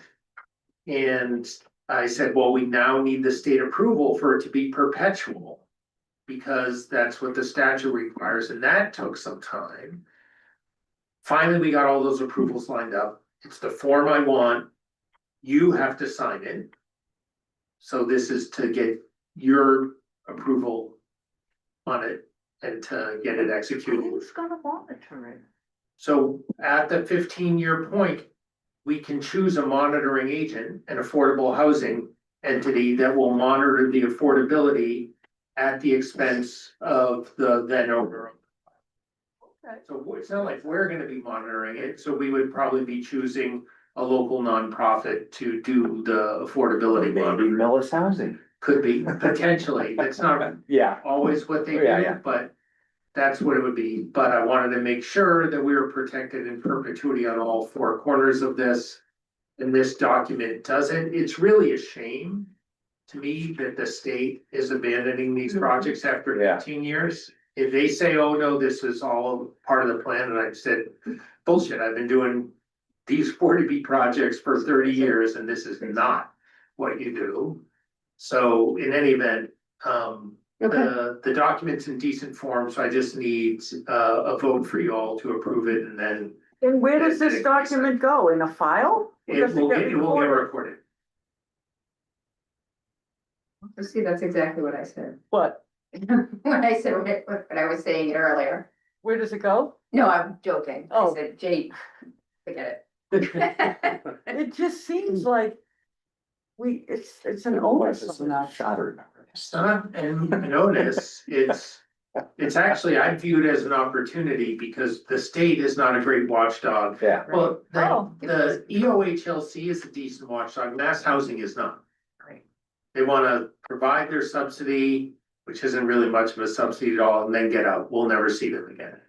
So this actually returns an opportunity to the town to keep an eye on what's going on there.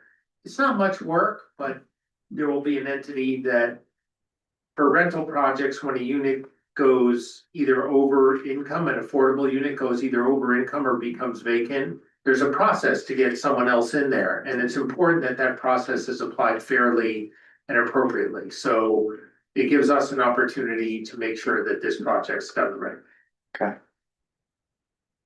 Okay.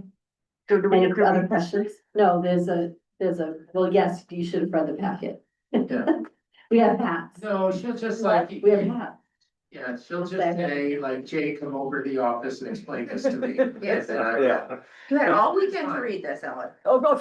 And I did, but I didn't know what a Springer agreement. A springing, okay. Does that mean it bounces or Do is we it named vote? after Yes, Mr. Springing? it's a motion. Oh, right, that's what I thought. Okay, Make a I'm making motion. the motion. I'm trying to learn something here.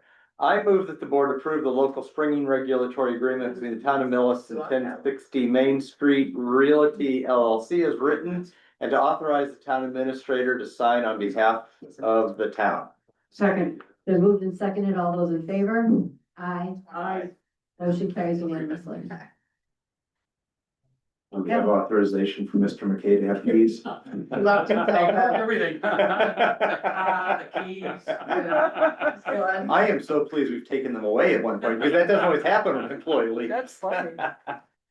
All right, so Jay, I think are you off? the Are you hook? done? We have another one for him. I think we're all set for Jay. If we have any budget meetings for him later, we'll Well, let I'm him know. gonna get a final version of the warrant, right? Yes, you'll Yes. get, well, the final version won't be till, Next well, you'll get an updated Yeah. draft tomorrow. Okay. So, let's see. Thank you, Jay. Thank you, Jay. So the moment that, our finance director has been waiting 2 hours and 45 minutes for. I'm so sorry. What else did you have to do tonight? Anything. So, Good thing we stopped. Jody just handed out to you a summary document, which I think outlines where we are currently with the budget process. We do have what I would say is a balanced budget. Jody has done a tremendous amount of work on this, and I thank her tremendously. So I thought it would best for Jody to go through it with the board, and I will jump in where needed. Okay. Okay, good stuff. All right, so in front of you, you have a couple of documents. They're all meant to be pretty high level, 100,000 foot views of the budget, just to get your arms around what we're looking at, big picture for the budget. We'll certainly have the next several days and weeks to drill down to some of the finer details. To start us off, we'll look at our budget summary. We're proposing an operating budget this year, just over $48 million. On the town side and the school side, we're looking at a 3.5% increase over FY '26. And the non-discretionary items, that budget has gone up to about 14 million. So all of those three components together make our $48 million budget. A couple of the drivers that we're facing this year, we had working in our favor that the Tri-County assessment has gone down. We went from 45 students enrolled on October 1st of 2025 to 39 students being enrolled as of October 1st of 24 to 25. So this is the latest enrollment number. That decreased our assessment as well as our obligation for our debt in that by about $148,000. Also in our favor, we had just about a 1% increase in our general insurance premiums, which make up a good chunk of our budget as well. We had a decrease in long-term debt and interest payments of about $200,000. We had manageable increases to our employee benefits, a lot of that with people moving to the retirement platform as opposed to our active health insurance, which is a savings there. We absorbed a lot of the cost last year when we had double-digit increases to health insurance premiums. So that was able to be maintained a bit going into this budget year. Focusing on our revenues, obviously some trends in new growth is going down.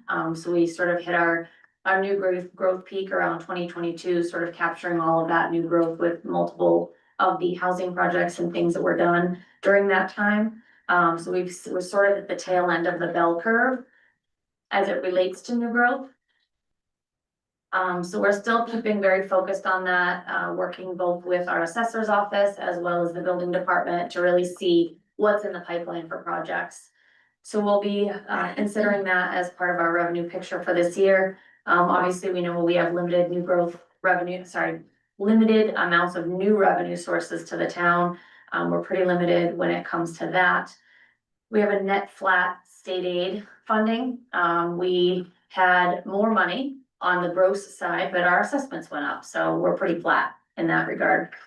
One thing that we have done is taken measures to, look at all of our available funds across budgets, whether we have special revenue accounts that haven't been, used in the past, or maybe they've sort of, the legacy of what has been left has sort of outdone, the time and original intention. So we're kind of reviewing those things and saying, okay, well, does this money still belong parked over here? Or can we use that as a revenue source? So we've gone through a good exercise there to really uncover any possible revenues to fund our budget. What was new growth? I didn't get a number there. So right now we're projecting new growth for 350,000. Last year we projected 600,000 and came in about 92,000 short.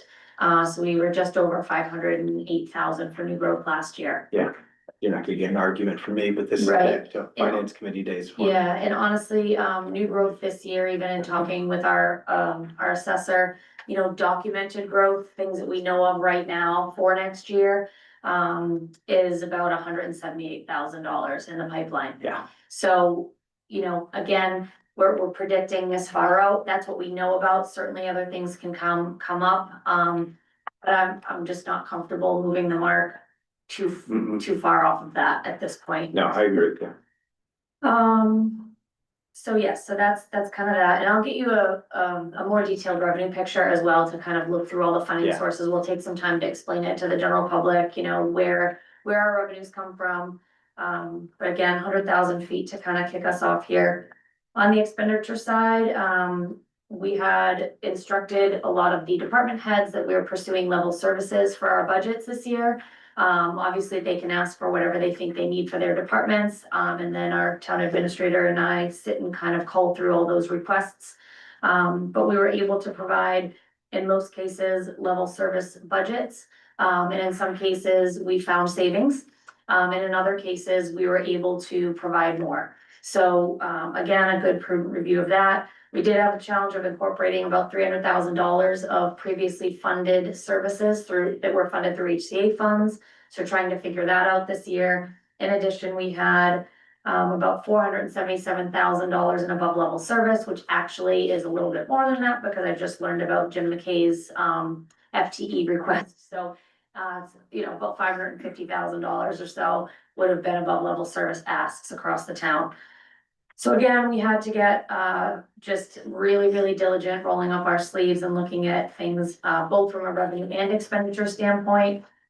The things that I listed next are things that we rolled into the budget that were previously funded through HCA funds. You'll notice on the administration side, we were able to preserve the social worker that I know adds a tremendous amount of value to both the school and the police department. The library, we were able to partially fund the extension of hours that they had previously received on nights and weekends. With regards to police, we were able to retain the school resource officer as well as some of the marijuana training and all of the stipends.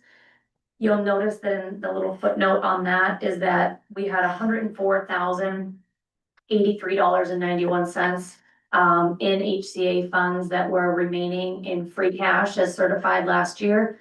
And that is the absolute last appropriation of marijuana funds. The one thing I do want to make note of is, that $121,000 or so in this SRO salary will have to be a consideration for next year's budget as an above level service request in its entirety. So we'll need to think about that. Recreation, again, there's an inclusive camp, the Get Out and Play program. We were able to fund that, the staffing as well as supplies and equipment associated with that. That request was down from the previous year, and I think we can cover it for about $15,000. And the idea of that camp is that it's pretty self-funded. And then the school was able to roll in and retain an SEL para into their budget. The last part of it, so we had, like I said, about, $700,000 in, $477,000, about $550 with Jim's request in above level service, which included staffing. You'll notice the reference to that is in the second page of your handouts, which is just, again, a summary of all the above level service requests. What we were able to accommodate, and based on the direction of the board as well as our town administrator, we were able to secure a lieutenant promotion and a sum of funds to go towards that, and a full-time police officer. Is that Above and beyond the SRO.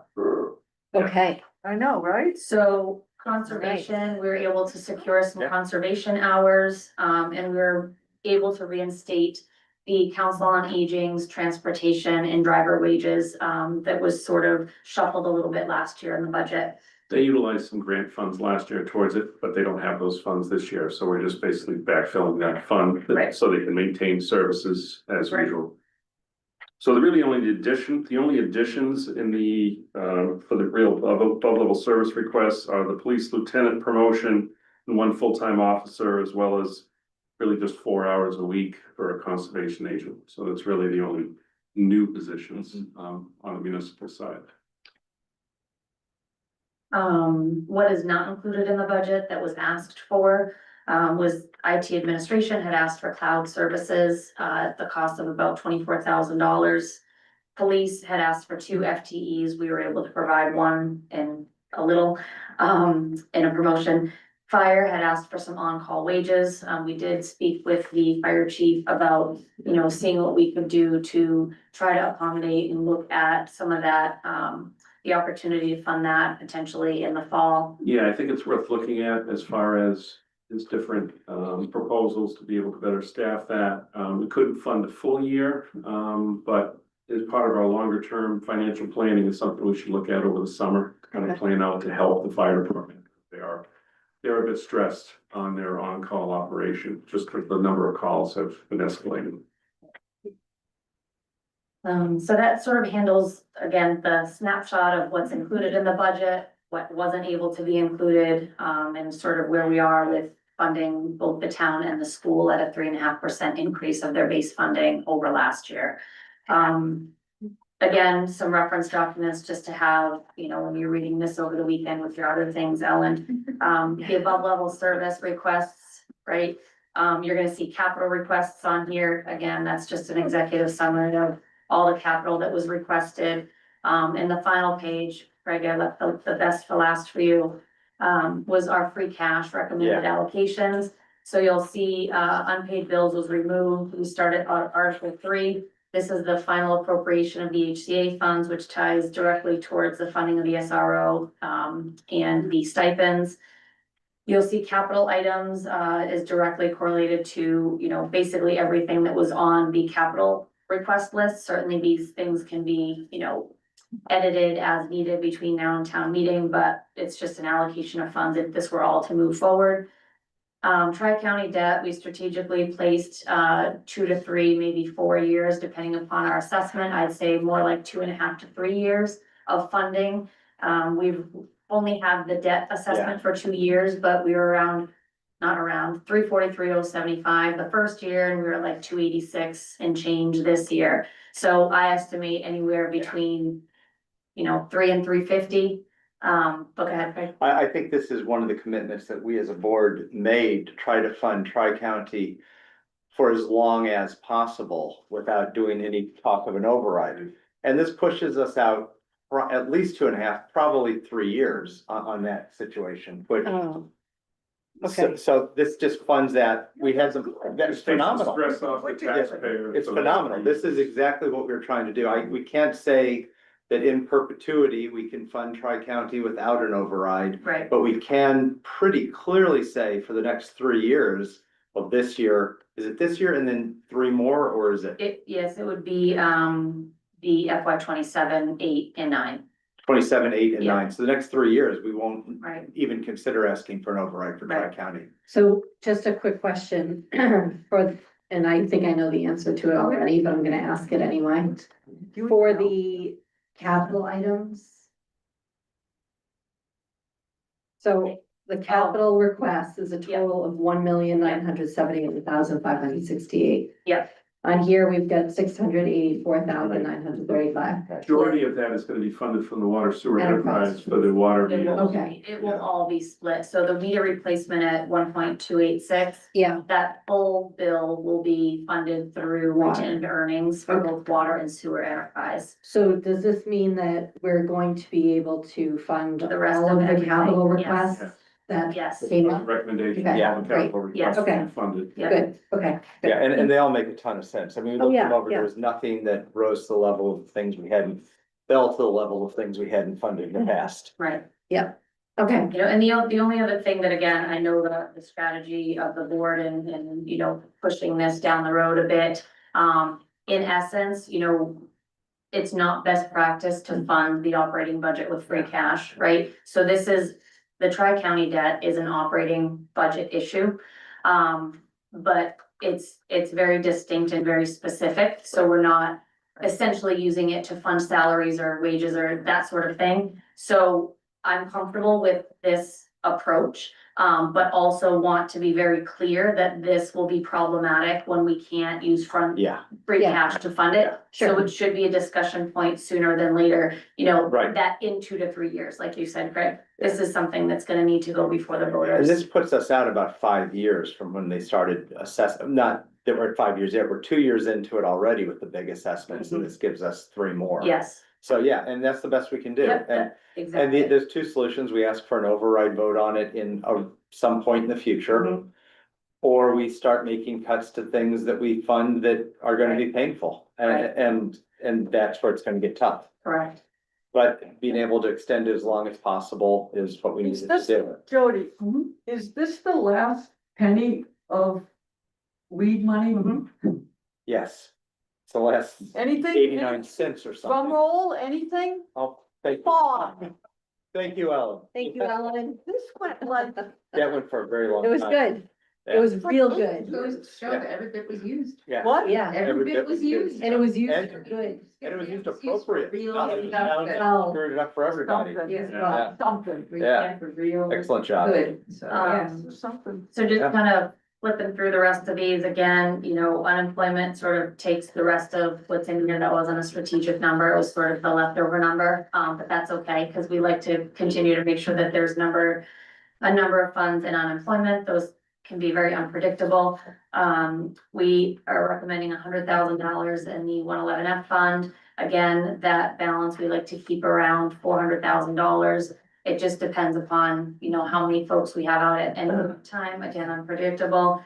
We always want to make a funding attempt for our unfunded liability for OPEB. Right now, we're sitting at about 51.5 million as an unfunded liability. So these are sort of, you know, good faith contributions. Stabilization, same, you know, we're funded right now. It's recommended best practice to be at about 5 to 7% of your overall operating budget. We're at about 6.4%. So I'd like to continue to keep that going for as long as we can. And that's even with the new budget number. We're at 6.4, not based on last year's. So current balance, projected new budget number. The FEMA flood map revision project, as I understand, and the town administrator shared with me, that's just the feasibility that's required to do that. idea where we are with that? The original work has been completed. Yeah. So until, Ago. right, until we get an appropriation for the full project, we can't go any further. So right after town meeting, they can proceed with the work, because I can't sign a contract. The board can't sign a contract, we don't have the funding.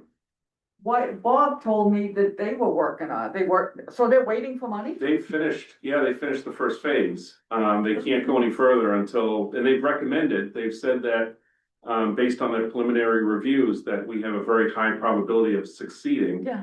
in our, Oh. but we have to move to the next step, which this is 120,000 would cover the next full step, and that's basically the biggest cost of the. Fine, Okay. okay.